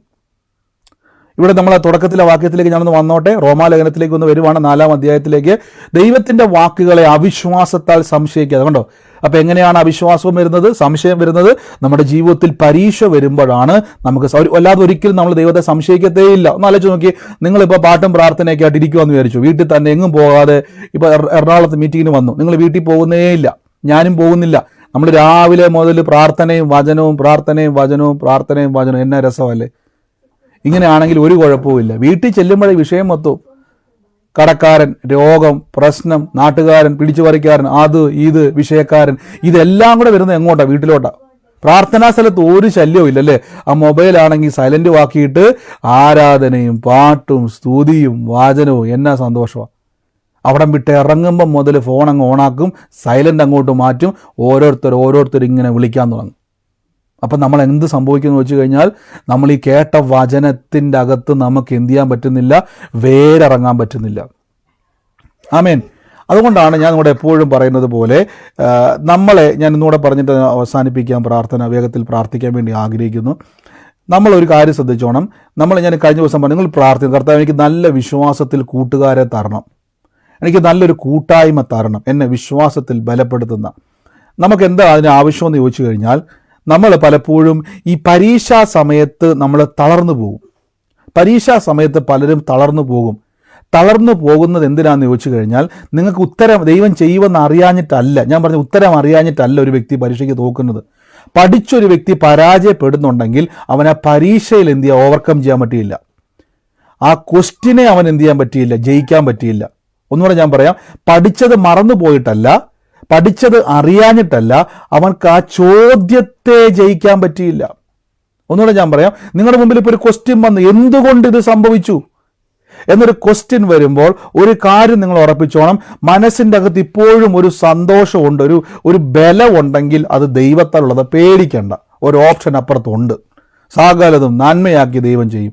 പക്ഷെ ബ്രദറെ, എനിക്ക് ഓപ്ഷൻ വരുന്നില്ല ബ്രദറെ. ഒന്നെങ്കിൽ ഉറപ്പിച്ചോണം, ഓപ്ഷൻ വന്നില്ലെങ്കിൽ റെഡി ആയിക്കോണം, വാളെടുത്തോണം, ഓടനെ വാളെടുത്തോണം. പാമ്പുകളെയും തേളുകളെയും ശത്രുവിൻ്റെ സകല ബലത്തെയും ചവിട്ടാൻ എനിക്ക് അധികാരമുണ്ട്. ഒന്നും ഒരിക്കലും ഒരു ദോഷവും എനിക്ക് വരുത്തത്തില്ല, ഒരനർത്ഥവും എനിക്ക് വരുത്തത്തില്ല, ഒരു ബാധയും നിന്റെ കൂടാരത്തിൽ അടുക്കത്തില്ല. യഹോവ എൻ്റെ ഇടയനാകുന്നു, എനിക്കൊന്നിനും മുട്ടുണ്ടാകത്തില്ല. സൈന്യങ്ങളുടെ യഹോവ എനിക്ക് വേണ്ടി യുദ്ധം ചെയ്യും. ഇന്ന് കണ്ട മിസ്രൈമിനെ ഞാൻ മേലാൽ കാണത്തില്ല. എന്നെ ശക്തനാക്കുന്ന യേശു മുഖാന്തരം ഞാൻ സകലത്തിലും മതിയായവനായിത്തീരും. വാചനം കൊണ്ടങ്ങ് വെട്ടിക്കേറുമ്പോൾ എന്ത് സംഭവിക്കുന്ന അറിയാവോ? പിശാചിൻ്റെ സകല പരീക്ഷയും തകർത്ത് തരിപ്പടമാക്കി നിങ്ങൾ ജയാളിയായിത്തീരും. ഇതുകൊണ്ടാണ് അവിശ്വാസത്താൽ നമ്മൾ ഒരിക്കലും ആഗ്രഹിക്കുന്നില്ല ദൈവത്തെ സംശയിക്കാൻ. പക്ഷേ നമ്മൾ നിർഭാഗ്യവച്ചാൽ പലരും എന്ത് ചെയ്യുന്നു? ദൈവത്തെ സംശയിക്കുന്നു. അതിൻ്റെ കാരണം പരീക്ഷാ സമയങ്ങൾ നമുക്കുണ്ടാവും. പേടിക്കരുത് കേട്ടോ, ഒന്നും പേടിക്കരുത്. പരീക്ഷ വേണം. 10ാം ക്ലാസ്സിൽ പരീക്ഷ ഇട്ടില്ലെങ്കിൽ അവന് +2ലേക്കുള്ള പ്രവേശനം വെറുതെ കയറുന്ന പോലെ ആയിപ്പോവും. അവനെക്കൊണ്ട് പ്രയോജനമില്ല. അവനെക്കൊണ്ട് പ്രയോജനപ്പെടുത്താൻ വേണ്ടിയാണ് പരീക്ഷ വെച്ചിരിക്കുന്നത്. നീ മിടുക്കനാകാൻ വേണ്ടിയാണ് പരീക്ഷ വെച്ചിരിക്കുന്നത്. മനസ്സിലായോ? ലോകത്തിനും അനേകർക്കും പ്രയോജനപ്പെടാൻ വേണ്ടിയാണ് നിന്നെ നമുക്ക് പരീക്ഷ ദൈവം തരുന്നത്. വേറെ ഒന്നിനും വേണ്ടിയല്ല. ഒരിക്കലും പേടിക്കരുത്.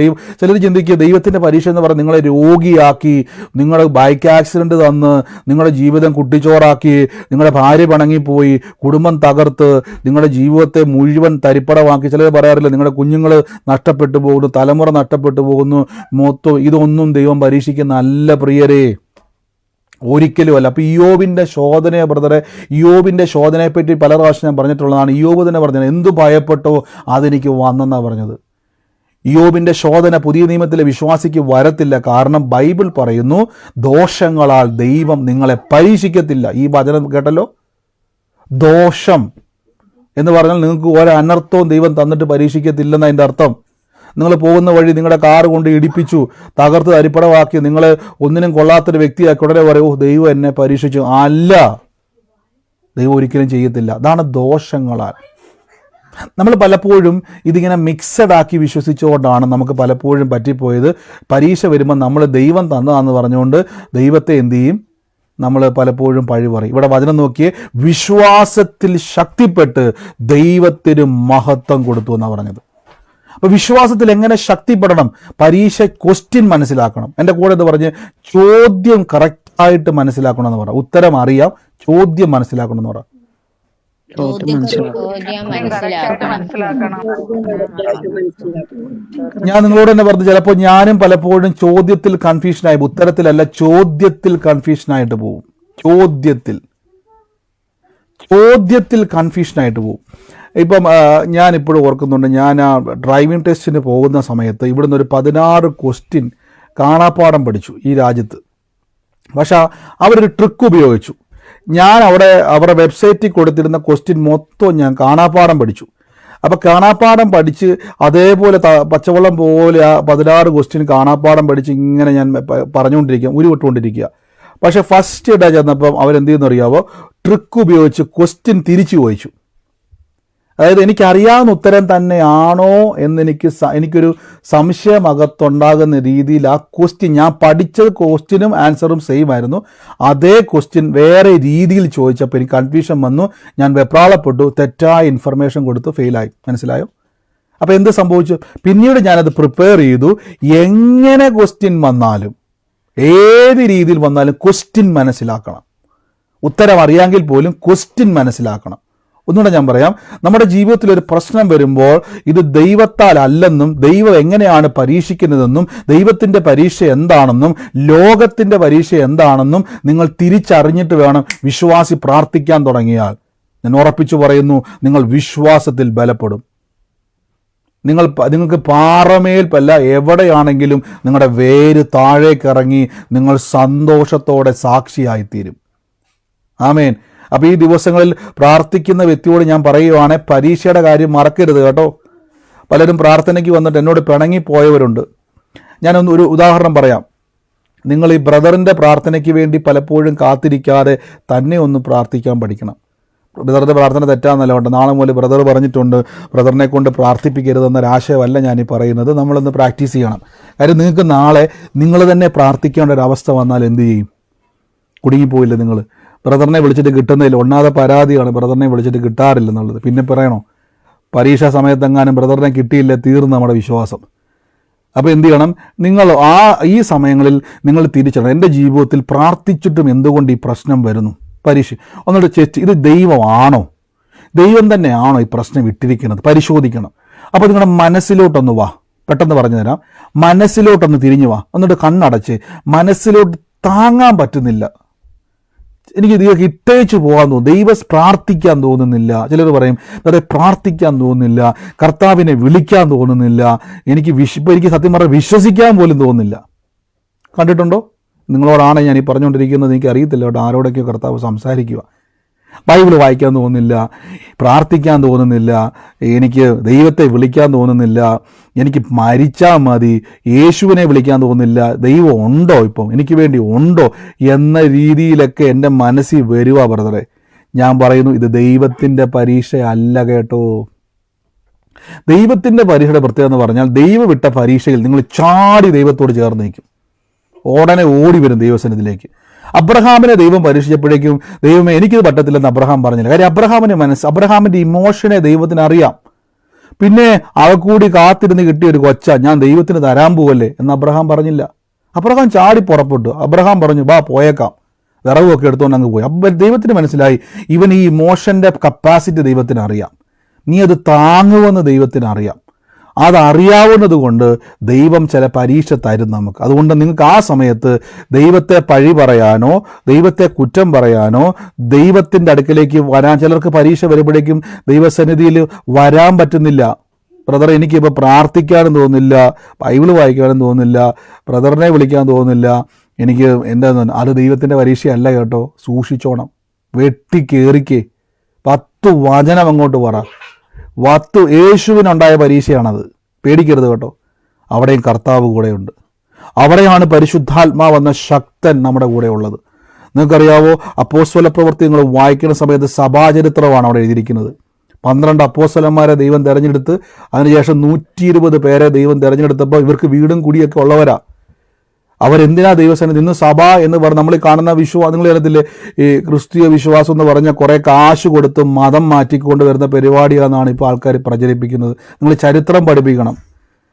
ചരിത്രം പഠിക്കുമ്പോൾ റോമൻ ഗവൺമെൻറ് തീപ്പന്തം, അന്നത്തെ കാലത്ത് ഇന്ന് റോമൻ നിങ്ങൾ പോയി കഴിഞ്ഞാൽ കാണാൻ പറ്റും. പഴയ ചരിത്രത്തിൽ നാടകങ്ങളാണ് നടന്നിരുന്നത്. പണ്ട് നാടകങ്ങൾ റോമൻ ചക്രവർത്തിക്ക്, അന്ന് റോമൻ ചക്രവർത്തിക്ക് നാടകം കാണാൻ വേണ്ടി അവർക്ക് എൻ്റർടൈൻമെൻറ്റ് വേണം. അവർക്ക് എൻ്റർടൈൻമെൻറ്റുമായിട്ട് ഉപയോഗിച്ചുകൊണ്ടിരുന്നത് സിംഹത്തെ കൊണ്ടുവന്നിട്ട് മനുഷ്യന്മാരെ അതിൻ്റെ മുമ്പിലിട്ടിട്ട് സിംഹം അതിനെ വലിച്ച് കീറി തിന്നുന്നത് കാണുന്നത് രസമായിരുന്നു. അന്നത്തെ കാലഘട്ടത്തിൽ യേശുവിനെ വിശ്വസിക്കുന്ന ആൾക്കാരെ പിടിച്ച് അവരെന്ത് ചെയ്യുന്നറിയാവോ, യേശുവിനെ തള്ളിപ്പറഞ്ഞാൽ നീ രക്ഷപ്പെടും, യേശുവിനെ വിശ്വസിച്ചാൽ നിന്നെ എന്ത് ചെയ്യും, സിംഹത്തിന് കൂടെ. അവർ പറയും ഓക്കെ, സിംഹമെങ്കിൽ സിംഹം, നേരെ ഇട്ടു. ഇവർ പൈസ കൊടുത്ത് വന്നവരല്ല കേട്ടോ, ഒരു മടിയും കാണിച്ചില്ല, അവരെ അതിൻ്റെ മുമ്പിലോട്ടിട്ടു. സിംഹം വലിച്ചു കീറിയിട്ടുണ്ട്. അന്നത്തെ കാലഘട്ടത്തിൽ തീപ്പന്തമായിട്ട് കെട്ടിത്തൂക്കിയിട്ട് എണ്ണ ഒഴിച്ചിട്ട് പച്ചയ്ക്ക് ജീവനോടെ കത്തിച്ചു കൊണ്ടുവന്നിട്ട് ഈ വെട്ടത്തിലിരുന്നുകൊണ്ട് എന്ത് ചെയ്തു, അന്നത്തെ കാലത്ത് റോമൻ ചക്രവർത്തിമാർ നാടകങ്ങൾ കണ്ടിട്ടുണ്ട്, അറിയാവോ. അപ്പം ഇതിലൊന്നും അവർ തളർന്നിട്ടില്ല. ഒറ്റ പരീക്ഷയിൽ സഭാ ചരിത്രം പഠിച്ചു കഴിഞ്ഞാൽ വിശ്വാസികൾ തളർന്നിട്ടില്ല. അതിൻ്റെ കാരണം അവരുടെ ജീവിതത്തിൻ്റെ അകത്ത് ഏത് പ്രതിസന്ധിയിലും അവരെ കയറി വരുവാൻ ബലപ്പെടുത്തിയൊരു വിശ്വാസമുണ്ട്. ആ വിശ്വാസത്തിൻ്റെ ശക്തി ഭയങ്കരമാണ്. ഇത്രയും ഭയങ്കര ഒരു പവറുള്ള വിശ്വാസമാണ് നിങ്ങളുടെ അകത്തിരിക്കുന്നത്. ഏത് പ്രതികൂലത്തിലും തകർന്നു പോകാൻ കഴിയാത്ത ദൈവത്തിൻ്റെ വിശ്വാസം ഇത് നിങ്ങളകത്ത് വ്യാപരിക്കുന്നുണ്ട്. അപ്പം നമ്മൾ തിരിച്ചറിയണം, ഇത് ദൈവത്തിൻ്റെ പരീക്ഷയാണോ, ദൈവത്തിൻ്റെ പരീക്ഷയാണോ അതോ ലോകത്തിൻ്റെ പരീക്ഷയാണോ? ആമേൻ. അതുകൊണ്ട് ഈ ദിവസങ്ങളിൽ തിരിച്ചറിഞ്ഞോണം, പ്രാർത്ഥിക്കണം, കർത്താവിൽ നമ്മൾ. അപ്പം നമുക്ക് ഈ ദിവസങ്ങളിൽ ഉണ്ടാകുന്ന ഇമോഷനാണ് നമ്മുടെ വിശ്വാസത്തെ അവിശ്വാസത്തെ ലീഡ് ചെയ്യുന്നത്. അതുകൊണ്ടാണ് ഞാൻ പറഞ്ഞത്, 2-3 വിശ്വാസം പറയുന്ന 2-3 കുറ്റം പറയുന്ന സഹോദരന്മാരുടെയൊക്കെ വാട്സാപ്പൊക്കെ ഒന്ന് ബ്ലോക്ക് ചെയ്തിട്ട് നിങ്ങളെ വിശ്വാസത്തിൽ ബലപ്പെടുത്തുന്ന ആൾക്കാരുമൊക്കെ ആയിട്ട് കൂട്ടുകൂടുന്നേ, അവരുമൊക്കെ ആയിട്ടൊന്ന് കണക്റ്റഡ് ആകുക. ചിലപ്പോൾ നിങ്ങൾ തളർന്നിരിക്കുമ്പം അവരോടൊക്കെ ഒന്ന് സംസാരിക്കുക. അവർ നിങ്ങളെ തളർത്തുന്നവരാണെങ്കിൽ അവരെ കൂട്ടുകൂടല്ലോ കേട്ടോ. ഒറ്റ വാക്കേ പറയും, ബ്രദറെ കർത്താവ് ചെയ്യുമെന്ന് പറയുന്നവനെ കെട്ടിപ്പിടിക്കണം, അവനുമായിട്ട് കൂടെ നിൽക്കണം, അവനെ കൂടുതൽ പ്രോത്സാഹിപ്പിക്കണം, അങ്ങനെയുള്ള കൂട്ടായ്മകളിൽ ബലപ്പെടണം. കാര്യം പരീക്ഷാ സമയത്ത് നമുക്ക് ശക്തി ആവശ്യമാണ്. ദൈവത്തിൻ്റെ വാഗ്ദത്തങ്ങളിൽ അവിശ്വാസത്താൽ സംശയിക്കാതെ വിശ്വാസത്താൽ ബലപ്പെടുന്നവരാകണം. പ്രതിസന്ധി മാറും. ദൈവത്തിൻ്റെ പരീക്ഷയെ തിരിച്ചറിഞ്ഞോണം. നമുക്ക് ഒരുമിച്ച് പ്രാർത്ഥിക്കാം. വൻ കാര്യങ്ങളെ കർത്താവ് ചെയ്യും. എൻ്റെ കൂടെ ഇന്ന് പ്രാർത്ഥിച്ചാട്ടെ. യേശുവേ, താങ്ക് യു ഹോളി സ്പിരിറ്റ്. പരിശുദ്ധാത്മാവേ, അങ്ങയുടെ വലിയ കൃപയ്ക്കായി ഞങ്ങൾ ദൈവത്തെ വാഴ്ത്തുന്നപ്പാ. കർത്താവെ, എൻ്റെ കൂടെ ഇന്ന് എല്ലാവരും വിശ്വസിച്ച്, പരിശുദ്ധാത്മാവെ അങ്ങയുടെ വലിയ പ്രവൃത്തിക്കായി ഞങ്ങൾ വാഴ്ത്തുന്നു. വലിയ കാര്യങ്ങളെ കർത്താവ് ചെയ്യുന്നല്ലോ. എൻ്റെ കൂടെ ഇന്ന് എല്ലാവരും വിശ്വസിച്ച്, ഇന്ന് നമ്മൾ കേട്ടതുപോലെ എത്ര പേർക്ക് അത് മനസ്സിലായെന്ന് എനിക്ക് കർത്താവിൽ ഞാനത് വിശ്വസിക്കുന്നവർക്ക് അതെല്ലാം ദൈവത്താൽ അത് മനസ്സിലായി. ഈ ദിവസങ്ങളിൽ പ്രാർത്ഥിക്കാനും പറ്റുന്നില്ല, ബൈബിൾ വായിക്കാനും പറ്റുന്നില്ല. ഞാൻ പറഞ്ഞേക്കുന്നത് അല്ലാതെ നമ്മുടെ മാനസികമായിട്ട് തിരക്കുകൊണ്ട് പറ്റാത്ത കാര്യമല്ല ഞാൻ പറഞ്ഞേക്കുന്നത്. ഒരു ഇൻട്രസ്റ്റ് തോന്നുന്നില്ല. നമ്മളിപ്പോഴും ദൈവസന്നിധി പഴി പറയും. എന്നാലും ബ്രദറെ കർത്താവിനോട് ഇങ്ങനെ കാണിച്ചല്ലോ. ഒരിക്കലും അല്ല പ്രിയരെ, അത് ദൈവത്തിൻ്റെ പരീക്ഷയല്ല, വെട്ടാൻ വേണ്ടിയുള്ളതാണ്. അത് വചനം എന്ന വാളെടുത്ത് വെട്ടാൻ വേണ്ടിയുള്ളതാ. പരീക്ഷാ ഹാളിൽ ചെന്നിരിക്കുന്ന ഒരു വിദ്യാർത്ഥി അവിടെ ഇരുന്ന് പറയുക, ഞാൻ പഠിച്ചതൊന്നും എനിക്ക് കിട്ടുന്നില്ലെന്ന് പറഞ്ഞാൽ അതിൻ്റെ അർത്ഥം നിനക്ക് ക്വസ്റ്റ്യൻ മനസ്സിലായിട്ടില്ല. വീണ്ടും ഞാൻ പറയുന്നു, ഇന്ന് ദൈവസന്നിധിയിൽ വരാൻ കഴിയാതെ വണ്ണം നിങ്ങളെ പുറകോട്ട് വലിക്കുന്നുണ്ടെങ്കിൽ പ്രിയരെ, പരീക്ഷയോട് കൂടെയുള്ള പോക്കുവഴി തരുന്ന ദൈവത്തിൻ്റെ പരീക്ഷ അല്ലത്. ഇത് ദൈവത്തിൻ്റെ ടെസ്റ്റ് അല്ല. വെട്ടിക്കേറിക്ക് പറ, കള്ള പിശാശെ, നിന്റെ ഒരു പരിപാടി നടക്കത്തില്ല. എന്നിട്ട് വചനം ഉറക്കെ അങ്ങോട്ട് പറ, യേശുവിൻ്റെ നാമത്തിൽ പാമ്പുകളെയും തേളുകളെയും ശത്രുവിൻ്റെ സകല ബലത്തെയും ചവിട്ടി മെതിക്കുവാൻ കർത്താവിൽ എനിക്ക് അധികാരമുണ്ട്. ഒന്നും ഒരിക്കലും ഒരു ദോഷവും എനിക്ക് വരുത്തത്തില്ല. രോഗശക്തിയോട് പറ, നിനക്കിപ്പോൾ എൻ്റെ മേൽ അവകാശമില്ല. വേദനകൾ, ക്യാൻസറുകൾ, ട്യൂമറുകൾ, മുഴകൾ, രോഗങ്ങൾ, ബ്ലഡിലെ കൗണ്ടുകൾ, രോഗശക്തികൾ, രോഗത്തിൻ്റെ ആത്മാക്കൾ നിങ്ങളുടെ ശരീരം വിട്ട് ഇപ്പോൾ ഓടിപ്പോകാൻ വേണ്ടി പോകുക. വേദന ഇപ്പോൾ തന്നെ ഇൻസ്റ്റന്റ്ലി ക്രിയേറ്റീവ് മിറക്കിൾ സംഭവിക്കുക. പുതിയ അവയവങ്ങൾ ഉണ്ടായി വരാൻ പോകുക. In the name of Jesus Christ, യേശുവിൻ്റെ നാമത്തിൽ എന്ന് പ്രാർത്ഥിക്കുന്നപ്പ. പരിശുദ്ധാത്മാവേ, അങ്ങയുടെ കൃപയ്ക്കായി സ്തുതിക്കുന്നപ്പ, അങ്ങയുടെ അത്ഭുതത്തിനായി സ്തുതിക്കുന്നപ്പ, യേശുവിൻ്റെ അധികാരമുള്ള നാമത്തിൽ എന്ന് പ്രാർത്ഥിക്കുന്നപ്പ. In the name of Jesus. ഇന്ന് ഏത് വിഷയത്തിൽ ഭാരപ്പെടുന്ന വ്യക്തിയാണോ നിങ്ങളോട് ഞാൻ ഒന്ന് ഹൃദയത്തിൽ കൈവച്ചേ. ഇതിനു ശേഷം പ്രത്യേകിച്ച് ഒരു പ്രാർത്ഥനയൊന്നുമില്ല കേട്ടോ. ഇപ്പോൾ പ്രാർത്ഥിക്കുക, ഇപ്പോൾ അതിൻ്റെ മേൽ ജയം കൽപ്പിക്കുക. ഇന്ന് ആ വിഷയത്തെ കൽപ്പിക്കുക യേശുവിൻ്റെ നാമത്തിൽ.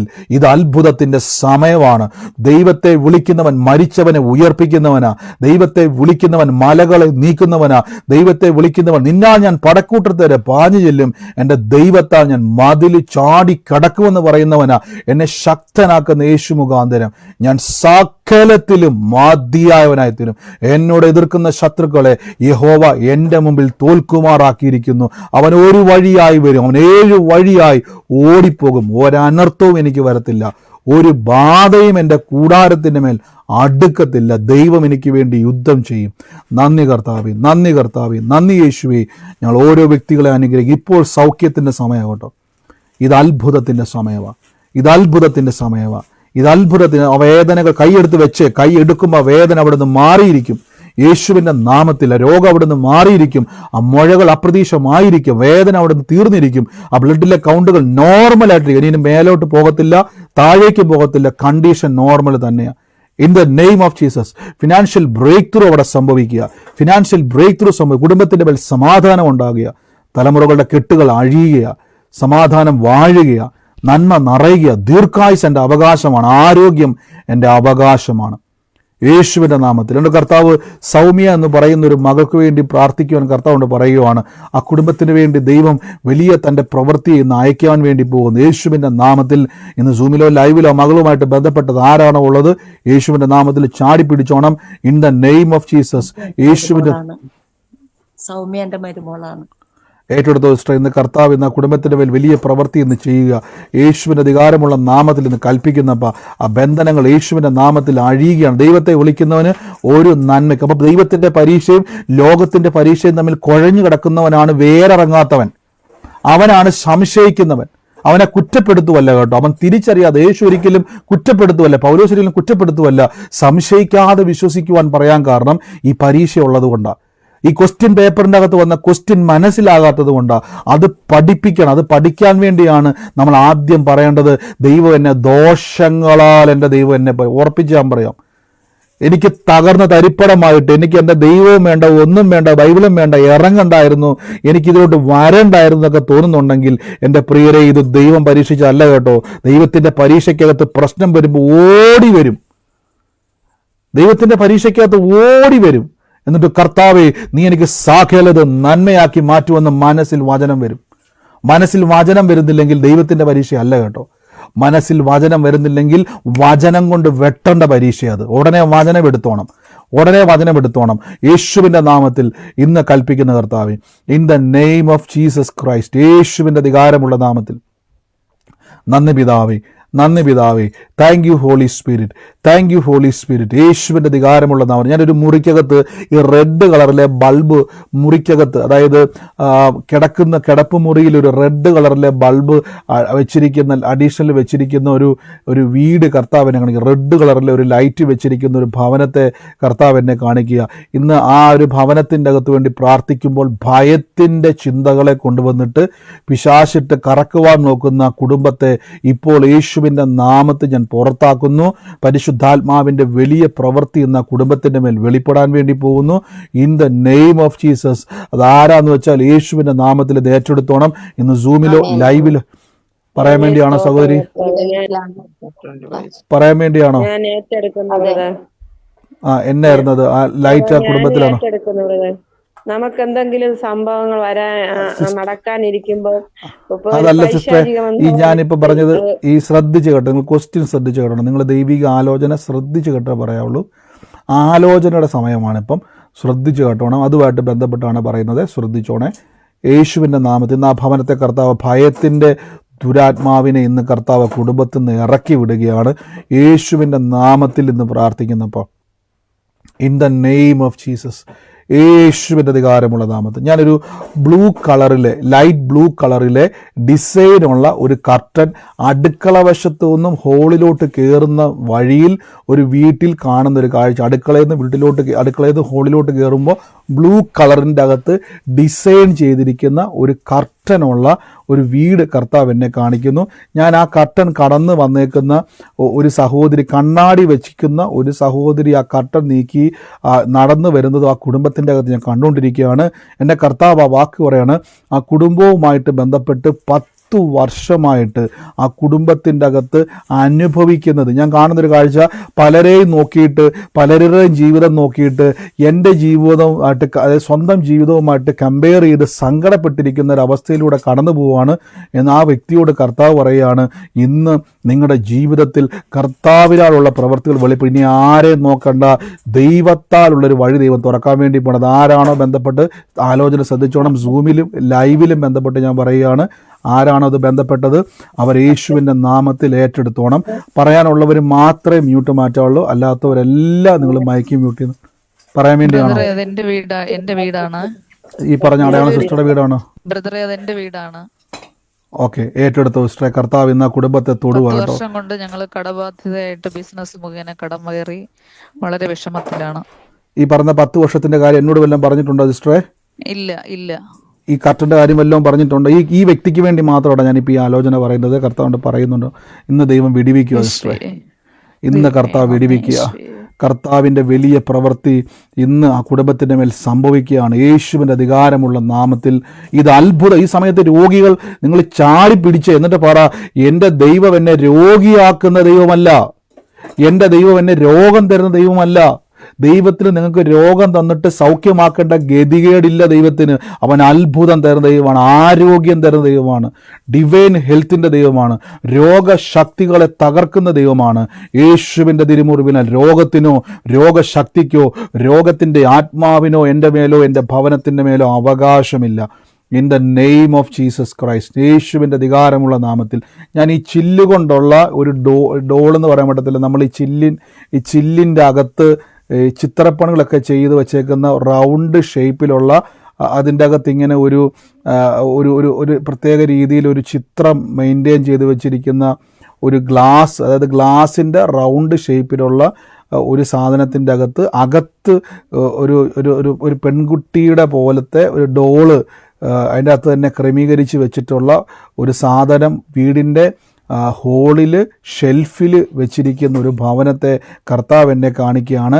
ആ കുടുംബവുമായിട്ട് ബന്ധപ്പെട്ട ദൈവം എന്നെ എമ്മിൽ തുടങ്ങുന്ന ഒരു വ്യക്തിയെ ആ കുടുംബത്തിൽ സ്പെസിഫിക് ആയിട്ട് കർത്താവ് എന്നെ എടുത്ത് കാണിക്കണം. എം എന്ന അക്ഷരത്തിൽ ബന്ധപ്പെട്ട ഒരു വ്യക്തിയുടെ പേരിൻ്റെ ആദ്യ അക്ഷരം കർത്താവ് എന്നെ കാണിച്ചു തരുവാണ്. ആ വ്യക്തിക്ക് വേണ്ടി പ്രാർത്ഥിക്കുവാൻ ഇന്ന് ദൈവം ആ കുടുംബത്തിൻ്റെ മേൽ വലിയൊരു വിടുതലിനെ ചെയ്യുവാൻ വേണ്ടി പോകുന്നു. ഈ കാണുന്ന സാധനത്തിൻ്റെ നിങ്ങൾ ചിലർ ചിന്തിക്കും, എന്തെങ്കിലുമൊക്കെ സാധനം വെളിപ്പെട്ട് കഴിഞ്ഞാൽ അതിൻ്റെ വല്ല കുഴപ്പം കൊണ്ടാണോ? അത് കുഴപ്പമല്ല. കർത്താവ് നിങ്ങളുടെ കുടുംബത്തിൽ എന്താണോ എന്നെ കാണിക്കുന്നത്, എന്നെ കാണിച്ചു തരുന്നത് അതാണ് ഞാൻ പറയുന്നത്, അല്ലാതെ ആ വിഷയമല്ല, നിങ്ങൾക്ക് റിലേറ്റ് ചെയ്യാൻ പറ്റുന്നതുകൊണ്ടാണ്. കർത്താവിൻ്റെ നാമത്തിൽ നിന്ന് പ്രാർത്ഥിക്കുന്നു. സൂമിലോ ലൈവിലോ ആയിക്കോട്ടെ, ആ വ്യക്തിയുമായിട്ട് ബന്ധപ്പെട്ടത് ആരാണോ യേശുവിൻ്റെ നാമത്തിൽ ഇന്ന് ഏറ്റെടുത്തോണം. പരിശുദ്ധാത്മാവിൻ്റെ വലിയൊരു പ്രവൃത്തി ഇന്ന് അവിടെ വെളിപ്പെടാൻ വേണ്ടി പോവാണ്. കർത്താവിൻ്റെ നാമത്തിൽ ആ കുടുംബത്തിൻ്റെ അവസ്ഥകളെ ദൈവം ചേഞ്ച് ചെയ്യാൻ വേണ്ടി പോവാന്ന് പറയുന്നു. In the name of Jesus, യേശുവിൻ്റെ നാമത്തിൽ ഏറ്റെടുത്തോണം. പരിശുദ്ധാത്മാവിൻ്റെ വലിയ പ്രവൃത്തി ഇന്ന് അവിടെ വെളിപ്പെടാൻ വേണ്ടി. അതോടൊപ്പം തന്നെ കർത്താവ് എന്നെ കാണിക്കുന്നത് ആ വീടിൻ്റെ ഹോളിൻ്റെ അകത്ത് തന്നെ ഒരു കുഞ്ഞു കൊച്ചിൻ്റെ ഒരു ചിത്രം, രണ്ട് ഓപ്പോസിറ്റായിട്ട്, അതായത് ഓപ്പോസിറ്റ് എന്ന് പറഞ്ഞാൽ ഭിത്തികളുടെ എതിർവശങ്ങളിലായിട്ട്, രണ്ട് വശങ്ങളിലായിട്ട് കൊച്ചിൻ്റെ ഒരു ചിത്രം ഒട്ടിച്ച് വെച്ചിരിക്കുന്ന, അതായത് ചിത്രം ഫോട്ടോ വെച്ചിരിക്കുന്ന ഒരു വീട് കർത്താവ് എന്നെ കാണിക്കുകയാണ്. ആ കുഞ്ഞുമായിട്ട് ബന്ധപ്പെട്ട ആ കുഞ്ഞിൻ്റെ അമ്മയിനെ കർത്താവ് തൊടുന്നതായിട്ട് എന്നോട് കർത്താവ് പറയുന്നു. യേശുവിൻ്റെ നാമത്തിൽ ഇന്ന് പ്രാർത്ഥിച്ച് അനുഗ്രഹിക്കുന്നപ്പോൾ ഇന്ന് കുടുംബത്തെ ഇന്ന് ബ്ലസ് ചെയ്യുന്നു. പ്രത്യേകിച്ച് ആ കുഞ്ഞിൻ്റെ അമ്മേനെ അനുഗ്രഹിച്ച് ഇന്ന് പ്രാർത്ഥിക്കുകയാണ്. രണ്ട് ഫോട്ടോസ് ഹോളിൽ രണ്ട് ഭിത്തിയിലായിട്ട് വെച്ചിരിക്കുകയാണ്. അതായത് ഒരു ഭിത്തിയിൽ ഒരു പറഞ്ഞു എന്റെ മോന്റെ ഫോട്ടോയാണ് ബ്രദറെ രണ്ട് ഭിത്തിയിലായിട്ട് ഓപ്പോസിറ്റ് വെച്ചേക്കുന്നത്. ഓ സ്തോത്രം. ഇത് ഇങ്ങനെ ഓപ്പോസിറ്റ് ആണ് സിസ്റ്റർ വെച്ചേക്കുന്നത് വെച്ചിരിക്കുന്നത് ബ്രദറെ. ആ മോൾക്ക് വേണ്ടി പെട്ടെന്ന് പ്രാർത്ഥിക്കും. കർത്താവ് പറയുന്നുണ്ട്, ദീർഘായുസ് കൊണ്ട് ദൈവം വലിയൊരു ദുഃഖവാർത്ത കേൾപ്പിക്കാനാണ് പിശാച് പ്ലാനിട്ടതെങ്കിൽ ദൈവം ഇന്ന് ആ മകളുടെ മേൽ വലിയൊരു ദീർഘായുസ് കൊടുക്കുവാണ്. അനർത്ഥം കർത്താവ് വെട്ടിമാറ്റുന്നു. ദൈവത്തിൻ്റെ അത്ഭുതത്തെ കർത്താവ് എന്ന കുടുംബത്തിൽ ചെയ്തു എന്ന് പറയുന്നു. യേശുവിൻ്റെ അധികാരമുള്ള നാമത്തിൽ നിന്ന് പ്രാർത്ഥിക്കുന്നു. പരിശുദ്ധാത്മാവേ, നിങ്ങളുടെ അകത്തിരിക്കുന്ന ആത്മാവിൻ്റെ ശക്തിയെ ആർക്കും അളക്കാൻ കഴിയത്തില്ല. എന്നാ പ്രതിസന്ധി വന്നാലും വെട്ടി കയറിപ്പോകുന്ന ഒരു ആത്മാവ് നിങ്ങളുടെ അകത്ത് വലിയൊരു ആത്മമനുഷ്യനുണ്ട്. ഞാൻ വീണ്ടും പറയുന്നു, ഈ ആത്മമനുഷ്യനെ ഒന്ന് ഉണർത്തിക്കുക. യേശുവിൻ്റെ നാമത്തിൽ സകലത്തെയും പിടിച്ച് കുലുക്കുവാൻ കഴിയുന്ന, ഞാൻ പറഞ്ഞില്ലേ, ലോകത്തിലെ ഒരു പ്രസിഡന്റിനും ഒരു രാജാവിനും പറ്റി ദൈവം പറഞ്ഞിട്ടില്ല. പക്ഷെ നിങ്ങളെപ്പറ്റി പറഞ്ഞിരിക്കുന്ന, നീ മരിച്ചവനെ ഉയർപ്പിക്കുന്ന വിശ്വാസമുള്ളവനാ. In the name of Jesus, യേശുവിൻ്റെ നാമത്തിൽ എന്ന് പ്രാർത്ഥിക്കുന്നപ്പം, in the name of Jesus കർത്താവെ ഞങ്ങളിന്ന് പ്രാർത്ഥിച്ച് അനുഗ്രഹിക്കുന്നപ്പം, കർത്താവെ ഞാനൊരു വ്യക്തിയെ കർത്താവ് എന്നെ ഇങ്ങനെ കാണിക്കുകയാണ്. ആ വ്യക്തി ഒരേ വിരലെ തന്നെ രണ്ട് മോതിരം അതായത് രണ്ട് മോതിരങ്ങൾ ഇട്ടിരുന്ന ഒരു വ്യക്തിയാണ്. പക്ഷേ ഇപ്പം ആ ഒരു മോതിരം ഊരി വെച്ചേക്കുന്ന ഒരു കാഴ്ച ഞാൻ ആ വ്യക്തിയുടെ ബെഡ്റൂമിലാണ് കർത്താവ് എന്നെ കാണിക്കുന്നത്. ആ രണ്ട് മോതിരത്തിൽ ഒരു മോതിരം അവിടെ ഊരി വെച്ചിരിക്കുന്നു. ഒരു കാഴ്ചയാണ് ഇപ്പോൾ കണ്ടുകൊണ്ടിരിക്കുന്നത്. ആ വ്യക്തിയെ സംബന്ധിച്ചിടത്ത് ഞാൻ കാണുന്നൊരു കാഴ്ച, ഞാൻ കാണുന്നൊരു മൂത്ത പെൺകുട്ടിയുള്ള ഒരു വ്യക്തിയാണ് ഇത് കാണുന്നത്. ആ വ്യക്തിയോട് കർത്താവ് ഇങ്ങനെ പറയുന്നു, ഈ ഞാൻ കണ്ടൊരു കാഴ്ച എന്ന് പറഞ്ഞാൽ, ഈ മോതിരം ഊരി വെച്ച ഒരു ദിവസം കറക്റ്റായിട്ട് നിങ്ങൾ ഓർത്തെടുത്തോണം. ആ വെച്ച ദിവസം വലിയ സങ്കടം മനസ്സിൽ വന്നൊരു ദിവസമാണ്. ആ മോതിരം ഊരിയതിൻ്റെ സങ്കടമല്ല, അന്നത്തെ ദിവസം വലിയൊരു സങ്കടമുള്ളൊരു ദിവസമായിരുന്നു. പലപ്പോഴും വെറുതെ ഇരിക്കുമ്പം മനസ്സിൻ്റെ അകത്ത് ഭയങ്കര സങ്കടം കയറുന്നൊരു വ്യക്തിയാണ്. വെറുതെ ഇരിക്കുമ്പോൾ ഭയങ്കര ഭാരമകത്ത് കയറുന്നൊരു വ്യക്തിയാണ്. പലപ്പോഴും ആ സങ്കടം കയറിയിട്ട് പലരും വന്ന് ചോദിക്കും, എന്ത് പറ്റി എന്ന് എപ്പോഴും വന്ന് ഒന്നുമില്ല എന്ന് പറഞ്ഞ് വിടുകയും പിന്നെ കൺട്രോൾ ചെയ്യാൻ കഴിയാത്ത രീതിയിൽ ഇമോഷൻ അറ്റാക്ക് ഉണ്ടാകുന്നൊരു വ്യക്തിയാണ്. യേശുവിൻ്റെ നാമത്തിൽ എന്ന് പ്രാർത്ഥിക്കുന്നു. ഇന്ന് ആ വിഷയത്തിൻ്റെ മേൽ ജയമാണ്. ഇന്ന് ആ വ്യക്തി എന്നെ കേൾക്കുന്ന വ്യക്തിയാണെങ്കിൽ സൂമിലോ ലൈവിലോ ഇപ്പോൾ തന്നെ നെഞ്ചിലോട്ട് കൈയെടുത്ത് വെച്ചിട്ട് പറയണം, യേശുവിൻ്റെ നാമത്തിൽ സകല ബുദ്ധിയും കവിയുന്ന ദൈവത്തിൻ്റെ സമാധാനത്തെ ഞാനിപ്പോൾ സ്വീകരിക്കുന്നു. എൻ്റെ ദൈവം എനിക്ക് വേണ്ടി പ്രവർത്തിക്കും. അതോടൊപ്പം തന്നെ കർത്താവിനോട് പറയുന്നു, വിനീതെന്ന് പറയുന്ന ഒരു മകനുള്ള ഒരു വ്യക്തിയെ കർത്താവ് ഇന്ന് സ്പർശിക്കുക. വിനീതിനെ ദൈവം തൊടുകയും വിനീതിൻ്റെ കുടുംബത്തിൻ്റെ മേൽ ദൈവത്തിൻ്റെ വലിയൊരു പ്ലാൻ ദൈവം ചെയ്യാൻ വേണ്ടി പോണ്. അനുഗ്രഹിക്കപ്പെട്ട ഒരു പ്രോപ്പർട്ടിയുടെ മേൽ ദൈവത്താലുള്ളൊരു അവകാശത്തെ വിനീതിൻ്റെ ഭവനത്തിലേക്ക് ദൈവം റിലീസ് ചെയ്യുന്നു പറയുന്നു.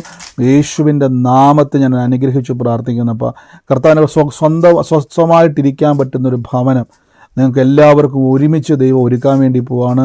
യേശുവിൻ്റെ നാമത്തിൽ എന്ന് പ്രാർത്ഥിക്കുന്നപ്പോൾ പരിശുദ്ധാത്മാവേ, അങ്ങയുടെ വലിയ കൃപയ്ക്കായി സ്തുതിക്കുന്നപ്പോൾ in the name of Jesus ഞാൻ യേശുവിൻ്റെ നാമത്തിൽ എന്ന് പ്രാർത്ഥിച്ചെന്ന് അനുഗ്രഹിക്കുന്നപ്പോൾ ഓരോരുത്തരെയും ഇന്ന് ബ്ലസ് ചെയ്യുന്നപ്പ. അതോടൊപ്പം തന്നെ കർത്താവ്, എനിക്കറിയത്തില്ല, ഈ ഷാജഹാൻ എന്ന് പറയുന്ന ഒരു വ്യക്തിയെ കർത്താവ് എന്നെ എടുത്തു കാണിക്കുക. ഈ ഷാജഹാൻ്റെ കയ്യിലേക്ക് ചില ഡോക്യുമെൻസുകളെ ഇങ്ങനെ കൈമാറുന്നത് പോലെ ഒരു കാഴ്ച ഞാൻ കാണുവാണ്. ഇവിടെ കർത്താവ് എന്നെ കാണിക്കുന്നത് കൊടുത്ത ഡോക്യുമെൻസുകൾ പലതും തിരിച്ച് വാങ്ങിക്കുന്ന രീതിയിലേക്ക് പോകുന്നൊരു കാഴ്ച കർത്താവ് എന്നെ കാണിക്കുകയാണ്. എന്നെ കർത്താവ് കാണിക്കുന്ന ഒരു പോസിറ്റീവായിട്ടല്ല ഇത് കാണിക്കുന്ന, ഒരു നെഗറ്റീവായിട്ടാണ്. ഈ ദിവസങ്ങളിൽ അങ്ങനെ ഏതെങ്കിലും ഒരു എഗ്രിമെൻറ്റ് നിങ്ങൾ ചെയ്യുവാൻ ആ വ്യക്തിയുമായിട്ട് ആഗ്രഹിക്കുന്നുവെങ്കിൽ അതിൽ നിന്ന് പിന്മാറുക. അത് ഈ സൂമിലായിക്കോട്ടെ ലൈവിലായിക്കോട്ടെ, അത് പിന്മാറുക. അത് നിങ്ങൾക്ക് വലിയൊരു നഷ്ടത്തിലേക്ക് പോകും. യേശുവിൻ്റെ നാമത്തിൽ പ്രാർത്ഥിക്കുന്നു. കർത്താവിൻ്റെ വലിയ കൃപയ്ക്കായി നന്ദി പറയുന്നു. യേശുവിൻ്റെ നാമത്തിൽ ഇന്ന് ബ്ലസ് ചെയ്യുന്നപ്പോൾ നന്മ നിറയട്ടെ, അനുഗ്രഹം നിറയട്ടെ. ഓരോ വ്യക്തികളെയും ഇന്ന് ബ്ലസ് ചെയ്ത് പ്രാർത്ഥിക്കുന്നപ്പോൾ യേശുവിൻ്റെ അധികാരമുള്ള നാമത്തിൽ ഇന്ന് ഈ സമയത്ത് രോഗത്താൽ ഭാരപ്പെടുന്നവർ മറന്നുപോലെ നിങ്ങളോട് ഞാൻ പറയുന്നു, യേശുവിൻ്റെ നാമത്തിൽ ഇത് അത്ഭുതത്തിൻ്റെ സമയമാണ്. പറഞ്ഞ് എൻ്റെ യേശു രോഗം തരുന്ന യേശു അല്ലെന്ന് പറ. എൻ്റെ യേശു എന്നെ തകർക്കുന്ന യേശു അല്ലെന്ന് പറ. എൻ്റെ കർത്താവ് എനിക്ക് വേണ്ടി തകർന്നതാണ്. എൻ്റെ കർത്താവ് എനിക്ക് വേണ്ടി രോഗിയായതാണ്. എൻ്റെ കർത്താവ് എനിക്ക് വേണ്ടി വേദന ഏറ്റെടുത്തതാണ്. എൻ്റെ കർത്താവ് എനിക്ക് വേണ്ടി കരഞ്ഞതാണ്. നിങ്ങൾക്കറിയാം, യേശു കരഞ്ഞു എന്ന് എഴുതിയേക്കുന്നത്. അവൻ കണ്ണുനീർ വാർത്തു ലാസറിൻ്റെ കല്ലറക്കെ വന്നിട്ട്. അപ്പോൾ കരയുന്ന യേശു എനിക്ക് വേണ്ടി, വേദന കൊണ്ട് പൊളയുന്ന യേശു എൻ്റെ യേശു, വേദന കൊണ്ട് നിലവിളിക്കുന്ന യേശു എൻ്റെ യേശു, രോഗത്താൽ ക്ഷീണിച്ച ഒരു വാക്കുണ്ട്, അവൻ രോഗം ശീലിച്ചവനായി എനിക്ക് വേണ്ടി വേദന അനുഭവിച്ച യേശു. അല്ലാതെ സൂപ്പർമാനെ പോലെ യേശു നിന്നില്ല. വേദന വന്നപ്പോഴും അതൊന്നും സാരമില്ലെന്ന് പറഞ്ഞിരിക്കുന്ന ആളല്ല. കരഞ്ഞ ആളാ യേശു, മുറിവേറ്റ ആളാ യേശു, എനിക്ക് വേണ്ടി നിലവിളിച്ച ആ യേശു.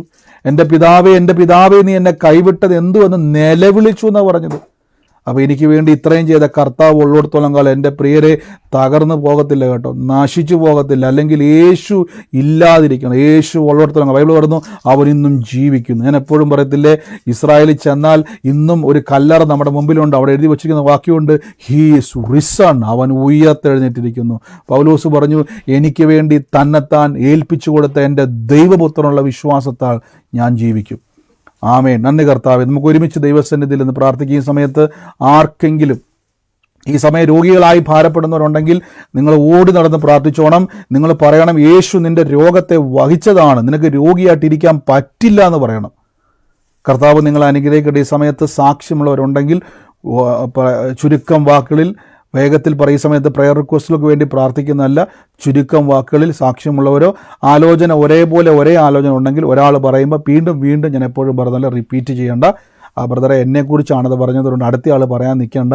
ഒരാളത് പറഞ്ഞതിന് ശേഷം നിങ്ങളുമായിട്ട് ബന്ധപ്പെട്ടതെങ്കിൽ നിങ്ങളത് ആമേൻ പറഞ്ഞ് നിങ്ങൾ വ്യക്തിപരമായിട്ട് ഏറ്റെടുത്താൽ മതി. മ്യൂട്ട് മാറ്റി പറയണമെന്നില്ല, നിങ്ങളത് ഏറ്റെടുത്താൽ മതി. കർത്താവ് അനുഗ്രഹിക്കട്ടെ. ഈ സമയം ഒരു നിമിഷം ഞാൻ കർത്താവിൻ്റെ വേലയിൽ വിതച്ചവർക്ക് വേണ്ടി ഒന്ന് പ്രാർത്ഥിച്ചോട്ടെ. വരാൻ പോകുന്ന മീറ്റിംഗ് നിങ്ങൾ മറക്കരുത്. ഞാൻ കഴിഞ്ഞ ദിവസം എത്ര പേര് നമ്മുടെ പ്രാർത്ഥനകൾക്ക് വേണ്ടിയൊക്കെ എല്ലാ ദിവസവും മുടങ്ങാതെ പ്രാർത്ഥിക്കുന്നുണ്ട്. പ്രത്യേകിച്ച് മീറ്റിങ്ങിന് വേണ്ടിയും എനിക്ക് വേണ്ടിയും നമ്മുടെ എല്ലാ മേഖലയ്ക്ക് വേണ്ടി പ്രാർത്ഥിക്കുന്ന എത്ര പേരുണ്ട്? പ്രാർത്ഥിക്കുന്നുണ്ട് ബ്രദറെ. ആമേൻ.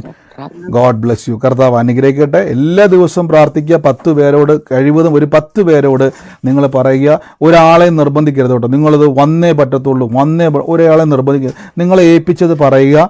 ഒരു 10 പേരോടെങ്കിലും ദിവസവും ഞങ്ങൾക്കൊരു പ്രാർത്ഥന നടക്കുന്നുണ്ട്. അപ്പം ഫിലിപ്പോസ് പറഞ്ഞതുപോലെ എക്സ്പ്ലെയിൻ ചെയ്യാൻ അറിയത്തില്ലെങ്കിൽ വന്ന് കാണുവിൻ എന്ന് പറയുക. യേശുവിനെ പറ്റി പറഞ്ഞതുപോലെ വന്ന് കാണ് എന്ന് പറയുക.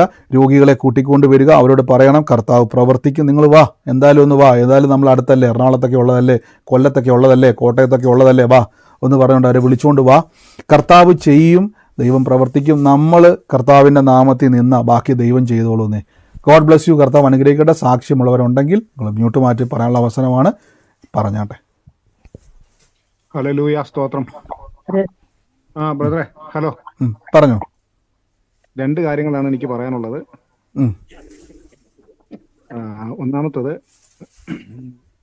ഞാൻ ബ്രദറിനോട് പറഞ്ഞിരുന്നു മുൻപ്, ഞാൻ നമ്മുടെ ജില്ലാ കളക്ടർക്ക് അവാർഡ് കിട്ടണമെന്ന് പറഞ്ഞിട്ട്. അപ്പോൾ അതിൻ്റെ അടിസ്ഥാനത്തിൽ 2024 ലോക്സഭാ തെരഞ്ഞെടുപ്പുമായി ബന്ധപ്പെട്ട് കേരള സംസ്ഥാനത്തിലെ നമ്പർ 1 കലക്ടർക്കുള്ള അവാർഡ്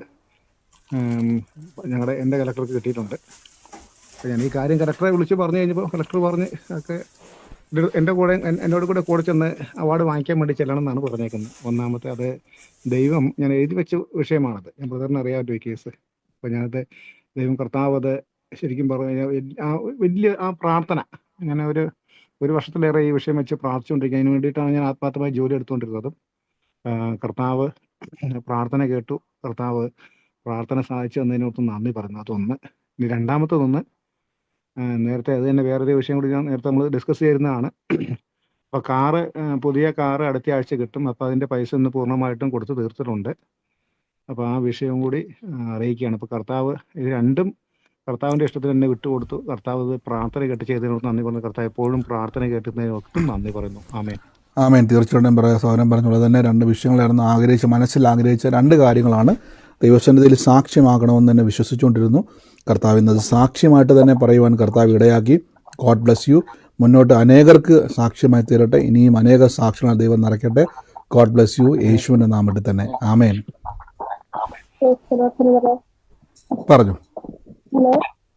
പറഞ്ഞു സിസ്റ്ററെ.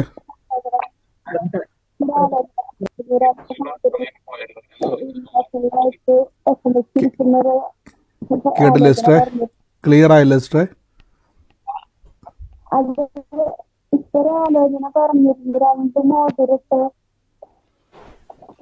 സിസ്റ്റർ ഒന്ന് ഹെഡ്സെറ്റ് ഓഫ് ചെയ്തിട്ട് പറയാവോ? ഹെഡ്സെറ്റ് ഉള്ളതുകൊണ്ട് എനിക്ക് വന്നത് അത് സൗണ്ട് ക്ലിയർ ആകാത്തത്. ഹെഡ്സെറ്റ് ഒന്ന് റിമൂവ് ചെയ്തേ. ഇനി പറഞ്ഞു. കേൾക്കട്ടോ? ഇപ്പൊ കേൾക്കാം. അത് രണ്ട് മോതിരിട്ട വ്യക്തിയുടെ ഒരു ആലോചന പറഞ്ഞിരുന്നു. ഹലോ, കേൾക്കുന്നുണ്ട്. അത് ഞാൻ ആ മോതിരം ഊരി വെച്ചെന്നായിരുന്നു എന്റെ മോള് വല്ലാത്തൊരു സങ്കടം പറഞ്ഞിരുന്നു. അവള് 5 വർഷമായിട്ട് അവളുടെ വീട് വിൽക്കാനായിട്ട് ഇട്ടിരുന്നു. ഇതുവരെയായിട്ടും അത് വിൽപ്പനയായില്ല. അതിന്റെ പേരില് മരുമ ഭയങ്കര ടെൻഷനിലാണ്. അപ്പൊ അതൊക്കെ അവള് പറഞ്ഞ് കരയുണ്ടായി. ഞാൻ എന്നും ബ്രദറിനെ കോൾ ചെയ്യാൻ ശ്രമിക്കാറുണ്ട്, എനിക്ക് കിട്ടാറില്ല ഇതൊന്ന് പ്രാർത്ഥിപ്പിക്കാനായിട്ട്. അവളുടെ അത്രയും സങ്കടത്തിലാണ് അവള്. ആ ഒരു വിഷയത്തില് അവർക്ക് ആ വീട്ടിൽ താമസിക്കാൻ പറ്റണില്ല. 5 വർഷമായിട്ട് അത് അങ്ങനെ കിടക്കുകയാണ്. അപ്പൊ ആ ആലോചന കേട്ടപ്പോ അത് ഞാൻ ഏറ്റെടുത്തു. ഇത് ശരിക്കും പറഞ്ഞാൽ ഇത് സിസ്റ്റർക്ക് വേണ്ടി തന്നെയുള്ള ആലോചനയാണ്. മറ്റാരും ഇത് ഏറ്റെടുക്കേണ്ട. കാരണം ഇത് വലിയൊരു ദൈവപ്രവൃത്തിയാണ്. നിങ്ങളത് എത്ര പേര് കേട്ടു എന്ന് എനിക്കറിയത്തില്ല. കാരണം വെച്ചാൽ കർത്താവ് വ്യക്തമായിട്ട് ഇടപെട്ടൊരു കാര്യമുണ്ടായിരുന്നു. 2 മോതിരം ഇട്ടിരിക്കുന്ന ഒരു വ്യക്തി 1 മോതിരം ഊരി വെക്കുന്ന അന്ന് തന്നെ എന്തുണ്ടായി? വലിയൊരു വിഷയം ഉണ്ടായി, സങ്കടം വന്നൊരു ദിവസമാണ്. എത്ര പേരത് കേട്ടായിരുന്നു?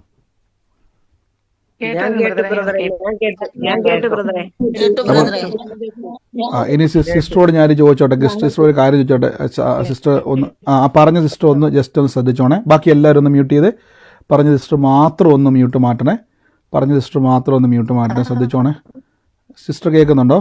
സിസ്റ്റർ ഈ കാര്യം വല്ലതും സിസ്റ്റർ ഞങ്ങളോട് വല്ലതും പറയാൻ വല്ലതും സാധ്യതയുണ്ടോ? പോയ സിസ്റ്റർ? ഞാൻ പറഞ്ഞില്ല, ഞാൻ വിളിക്കാനായിട്ട് ഒരുപാട് ശ്രമിച്ചിട്ടുണ്ട്, എനിക്ക് കിട്ടിയിട്ടില്ല.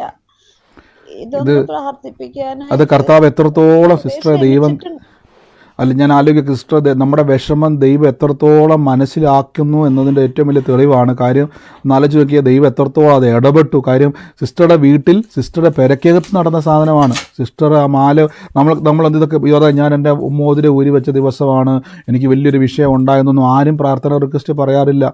പക്ഷേ കർത്താവ് പറഞ്ഞുകൊണ്ട് 2 മോതിരമുള്ള വ്യക്തി ആ 1 മോതിരം ഊരി വെച്ച അന്ന് തന്നെ മനസ്സിനെ ഈ സഹോദരൻ തന്നെ ഉണ്ട്, വേറെ ആരും ഏറ്റെടുക്കേണ്ട ഈ ആലോചന. അന്ന് തന്നെ ആ ദുഃഖവാർത്ത അല്ലെങ്കിൽ ആ മനസ്സിന് വിഷമിക്കുന്നൊരു വിഷയം കേട്ടു, അതിനോട്ട് ഭാരപ്പെട്ടിരിക്കുമായിരുന്നു. അപ്പോൾ കർത്താവ് തൊടാൻ പോവാ സിസ്റ്ററെ ആ വിഷയത്തെ. ഇനി കരയണ്ട, ഇനി അതിനെപ്പറ്റി മനോവശനപ്പെടുത്തണ്ട. കർത്താവ് ആ വിഷയത്തിൻ്റെ മേൽ വലിയ അത്ഭുതം ഇന്ന് ചെയ്യാൻ വേണ്ടി ഇന്ന് അതിൻ്റെ റിസൾട്ട് കാണാൻ തുടങ്ങാൻ വേണ്ടി പോവാണ്. അതിൻ്റെ മേൽ ദൈവത്തിൻ്റെ ജയത്തെ കൽപ്പിക്കുന്നു യേശുവിൻ്റെ അധികാരമുള്ള നാമത്തിൽ തന്നെ. ഗോഡ് ബ്ലസ് യു സിസ്റ്ററെ. കർത്താവ് അങ്ങനെ ചെയ്തതിന് നന്ദി പറയുന്നു യേശുവിൻ്റെ നാമത്തിൽ തന്നെ. ആമേൻ. ഇതാ സിസ്റ്റർക്ക് വേണ്ടി തന്നെ കേട്ടോ, മറ്റാരും പറഞ്ഞു. എന്തോ ബ്രദർ വിനീത് എന്ന് പറഞ്ഞു എന്റെ മകനാണ്. ബ്രദർ ഇപ്പൊ പറഞ്ഞു ഏറ്റെടുത്തു, വീടിന്റെ കാര്യം പറഞ്ഞത് ഏറ്റെടുത്തു. ബ്രദർ നേരത്തെ തന്നെ എനിക്ക് വേണ്ടിയിട്ട് ദൂത് പറഞ്ഞിട്ടുണ്ടായിരുന്നു. ഞങ്ങൾ ഉം. വാടകയ്ക്ക് വീടില്ലാത്തതിന് വളരെയധികം ബുദ്ധിമുട്ടിയിരിക്കുമായിരുന്നു. എന്നും വിഷമമായിരുന്നു. വീട് വരുമെന്ന് അതില്ല. ഞാൻ ഏറ്റെടുത്ത് പ്രാർത്ഥിക്കുന്നു ബ്രദറെ. തീർച്ചയായിട്ടും ഒത്തിരി സിസ്റ്ററെ, നന്ദി. കർത്താവ് അത് അത്ഭുതമാക്കി മാറ്റും കേട്ടോ. God bless U. ഒത്തിരി ബ്രദറെ നന്ദി ബ്രദറെ. പറഞ്ഞോ, ബ്രദറെ എന്തോ? ഇന്ന് എനിക്ക് വേണ്ടിയിട്ടായിരുന്നു ബ്രദർ പറഞ്ഞ വിഷയം. സത്യത്തിൽ ഞാനിങ്ങനെ ഭയങ്കരമായിട്ട് വിഷമിച്ചിരിക്കുകയായിരുന്നു. എനിക്ക് ഉണ്ടായ പ്രശ്നം ദൈവത്തിൽ നിന്ന് വന്നതാണോ അതോ വേറെ ഇങ്ങനെ വന്നതാണോ? എന്നെ സംബന്ധിച്ചിടത്തോളം എനിക്ക് എൻ്റെ വിഷയം വരുമ്പോൾ എങ്ങനെയെങ്കിലുമൊക്കെ ഞാൻ ഈ വചനം പറയും. പക്ഷെ എൻ്റെ മകളെ ആയതുകൊണ്ട് എനിക്ക് ഒന്നും ചെയ്യാൻ പറ്റാതെ ഞാൻ ഭയങ്കര വിഷമത്തിലിരിക്കുമ്പോൾ ഇനി എന്തിനാ ഞാൻ ദൈവത്തിന് പ്രാർത്ഥിക്കുന്നത്? എനിക്കിനി പറ്റുന്നില്ല. ഞാൻ കുഴഞ്ഞ് തളർന്ന് എല്ലാം എൻ്റെ കൈയും കാലും ഒക്കെ തളർന്നിരിക്കുകയായിരുന്നു. അപ്പൊ എനിക്ക് ആരും പറഞ്ഞു തരാനില്ല. ദൈവമാണോ എൻ്റെ അടുത്തുള്ളത്? ഇതെങ്ങനെയാണ് ദൈവം എന്നെ വിട്ടുപോയെന്നൊക്കെ വിചാരിച്ചിട്ട് എനിക്ക് ഭയങ്കര തളർച്ചയും ക്ഷീണമൊക്കെ വന്നിട്ട് മതിയായി, ഇനി വേണ്ടെന്നൊക്കെ വെച്ചിരിക്കുക. അപ്പോഴാണ് എനിക്ക് ഇതിനൊരു മറുപടി തരും പറയുമ്പോ ബ്രദർ ഇന്ന് പറയുന്നതൊക്കെ എനിക്ക് പറഞ്ഞു കേട്ടപ്പോ എനിക്ക് ശ്വാസം കിട്ടിയ പോലെ ഇപ്പൊ എനിക്ക് നല്ല എനർജി ഒക്കെ വന്ന് പിന്നെ എനിക്ക് തനിയെ ഊർജം വന്നതുപോലെ എൻ്റെ ക്ഷീണമൊക്കെ മാറി, വിഷമം മാറി. ദൈവം എൻ്റെ കൂടെ ഉണ്ട് എന്ന് ഉറപ്പിച്ചു തന്നു. ആമേൻ. തീർച്ചയായിട്ടും സിസ്റ്റർ പറഞ്ഞ പോലെ തന്നെ കർത്താവ് നമ്മളെ ബലപ്പെടുത്തും. നമ്മൾ തിരിച്ചറിഞ്ഞു വേണം ദൈവത്തിൻ്റെ പരീക്ഷ, ലോകത്തിൻ്റെ പരീക്ഷ, പിശാചിൻ്റെ പരീക്ഷ, ഇത് രണ്ടും മനസ്സിലാക്കണം. നമ്മൾ ബാക്കിയുള്ളതിനെ വെട്ടാനുള്ളതും മറ്റേത് നമ്മൾ ഉറയ്ക്കാനുള്ളതുമാണ്. കർത്താവ് അനുഗ്രഹിക്കട്ടെ സിസ്റ്ററെ, യേശുവിൻ്റെ നാമത്തിൽ തന്നെ. ആമേൻ. മറ്റാരെങ്കിലും ഉണ്ടോ? പറഞ്ഞു പറഞ്ഞു സിസ്റ്ററെ. ബ്രദറെ, എന്റെ മോൾക്ക് വേണ്ടിയിട്ടാണ് ഞാൻ ഈ ഒരു സാക്ഷ്യം പറയുന്നത്. കാരണം ഈ കൊച്ചിന് പീരീഡ്സ് ആവുമ്പം അസാധാരണമായ വേദനയും ഭയങ്കര നടുവേദനയും ഛർദിലും ഒക്കെ ഭയങ്കര ബുദ്ധിമുട്ടാണ്. അപ്പോഴിന്ന് ഞാൻ 3 മണിക്ക് എണീച്ച് പ്രാർത്ഥിച്ചുകൊണ്ടിരുന്നപ്പം ഇവള് ഉണന്ന് ഭയങ്കര കരച്ചില്. എന്നിട്ട് പറയാം, അമ്മ ഇനി എനിക്ക് ജീവിക്കണ്ട, എനിക്ക് മരിച്ചാൽ മതി എന്നും പറയാം. വേദന കൊണ്ട് തറയിൽ കിടന്ന് നിലവിളിക്കുവള്. അപ്പോൾ ഞാൻ ചെന്ന് ഇവളെ പ്രാർത്ഥിച്ചിട്ടൊന്നും ഇവള് ഓക്കെ ആവുന്നില്ല. അപ്പോൾ യേശുവിന്റെ തിരുമുറിവിനുള്ള വചനം പറഞ്ഞിട്ടൊന്നും ഓക്കെ ആവുന്നില്ല. ഞാൻ അങ്ങനെ ഇവളുടെ അടുത്ത് പറഞ്ഞ് മോളെ കട്ടിലിൽ ചെന്നിട്ട് അമ്മയെ അടുത്ത് വന്ന് കിടക്കാന്ന് പറഞ്ഞ് ഞാൻ അടുത്ത് ചെന്ന് കിടന്നിട്ട് എൻ്റെ ഇവളെ കാലെ ചവിട്ടിയിട്ട് പാമ്പുകളെയും തേളുകളെയും ആ വചനം പറഞ്ഞുകൊണ്ടിരിക്കുന്നതനുസരിച്ച് ഇവളിൽ ഓരോ മാറ്റങ്ങൾ ഇവിടെ പൊളയുന്നത് പോലെ എനിക്ക് ഫീൽ ചെയ്ത്. പക്ഷെ കുറഞ്ഞ് കഴിഞ്ഞ ഉടനെ പെട്ടെന്ന് ഈ കൊച്ചങ്ങ് ഉറങ്ങുകയും ചെയ്തു ബ്രദറെ. പക്ഷെ എനിക്ക് ഭയങ്കര ഒരു അത്ഭുതമായിരുന്നു. ഈ ഒരു വചനം പറഞ്ഞുടനെ ഈ കൊച്ച് ഓക്കെ ആയി. ഒരു ഭയങ്കരമായിട്ട് എനിക്കത് വിശ്വസിക്കാൻ പറ്റിയില്ല. ഭയങ്കര ഹാപ്പി കാര്യം. എല്ലാ പ്രാവശ്യങ്ങളും അങ്ങനെ അല്ലായിരുന്നു ബ്രദറെ. പക്ഷെ എനിക്ക് ഭയങ്കര സന്തോഷമുണ്ട്. എൻ്റെ കുഞ്ഞ് അവൾ അത്രയ്ക്ക് അനുഭവിച്ചതാ ബ്രദറെ.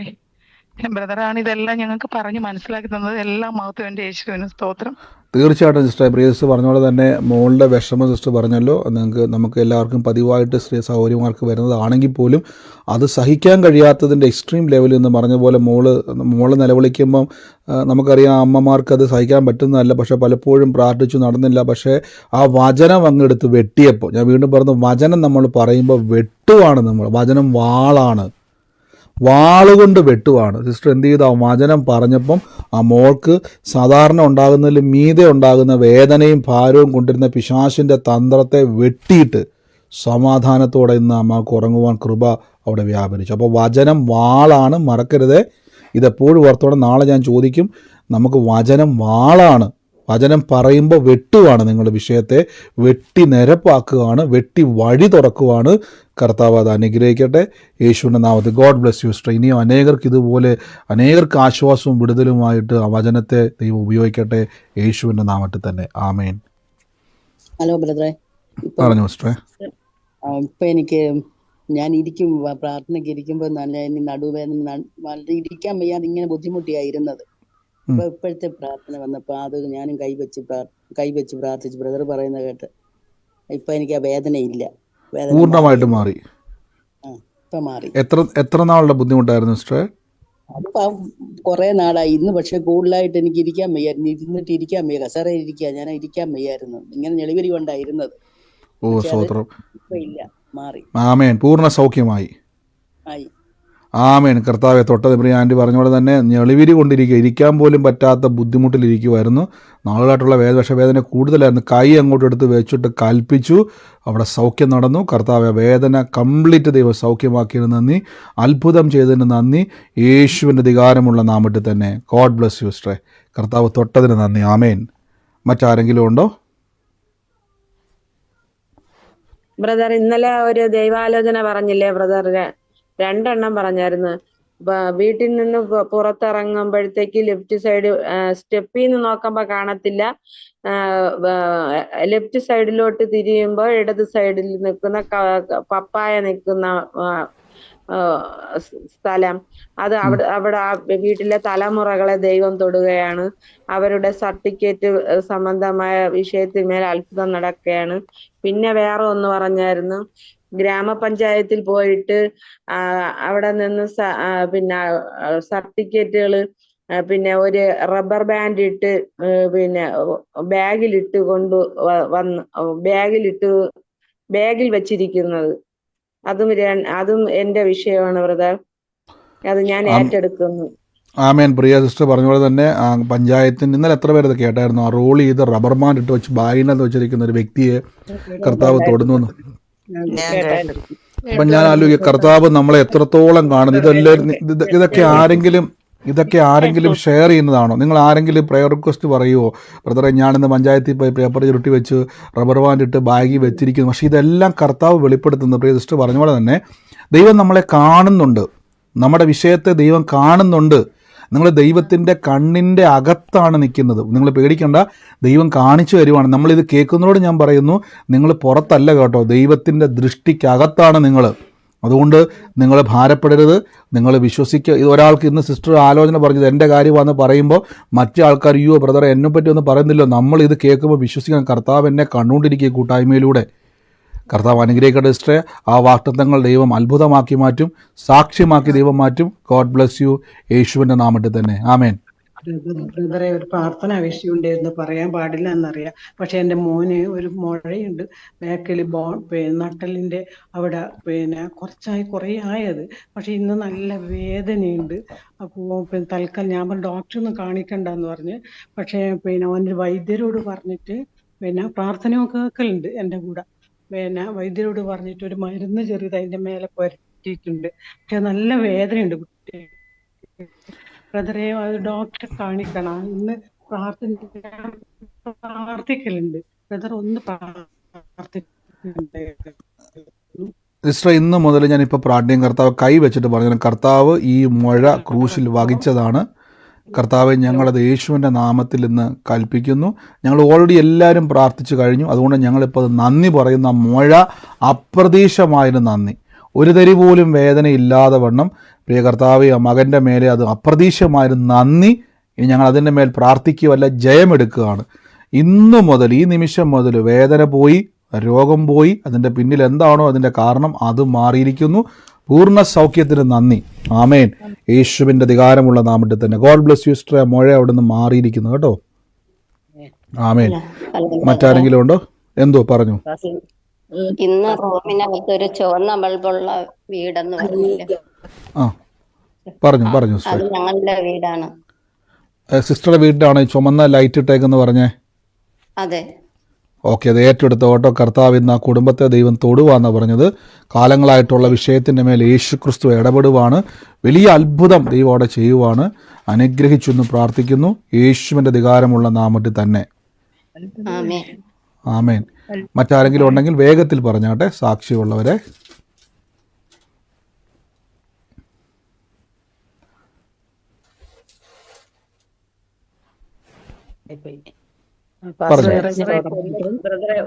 ബ്രദറെ, കൊല്ലത്ത് ഈ പ്രാർത്ഥന നടക്കുന്ന സ്ഥലം ഇതിനകത്ത് എഴുതി കാണിച്ചിട്ട് നമുക്ക് വായിക്കാൻ പറ്റുന്നില്ല. ശകലം വലുതായിട്ടാണെങ്കിൽ അത് വായിക്കാൻ പറ്റുന്നുള്ളു. ഓക്കെ, കുഴപ്പമില്ല. നമ്മുടെ ഗ്രൂപ്പിലോട്ട് ഞാൻ എല്ലാ പോസ്റ്റുകളും നമ്മൾ ഷെയർ ചെയ്തോളാം ഗ്രൂപ്പിൽ. അപ്പോൾ നിങ്ങൾക്ക് അഡ്രസ്സുകൾ അതിനകത്തുണ്ട്. എന്തെങ്കിലും ഡൗട്ട് ഉണ്ടെങ്കിൽ നമ്മുടെ സഹോദരന്മാരുടെ നമ്പർ അതിനകത്തുണ്ട്. ഞാൻ ഗ്രൂപ്പിലോട്ട് എനിക്കൊന്ന് അത് നെറ്റ്വർക്കിൻ്റെ പ്രോബ്ലം കൊണ്ടായിരിക്കും. ചിലപ്പോൾ എനിക്കിവിടെ ക്ലിയർ ആണ്, പക്ഷേ എനിക്കൊന്ന് ഓരോരുത്തരുടെ നെറ്റ്വർക്ക് നിങ്ങൾക്ക് സ്ലോ ആകുമ്പോൾ അത് ക്ലാരിറ്റി കുറഞ്ഞു വരുന്നതാണ്. നമ്മുടെ ഗ്രൂപ്പിലേക്ക് വേണ്ടി ഇട്ടേക്കാം.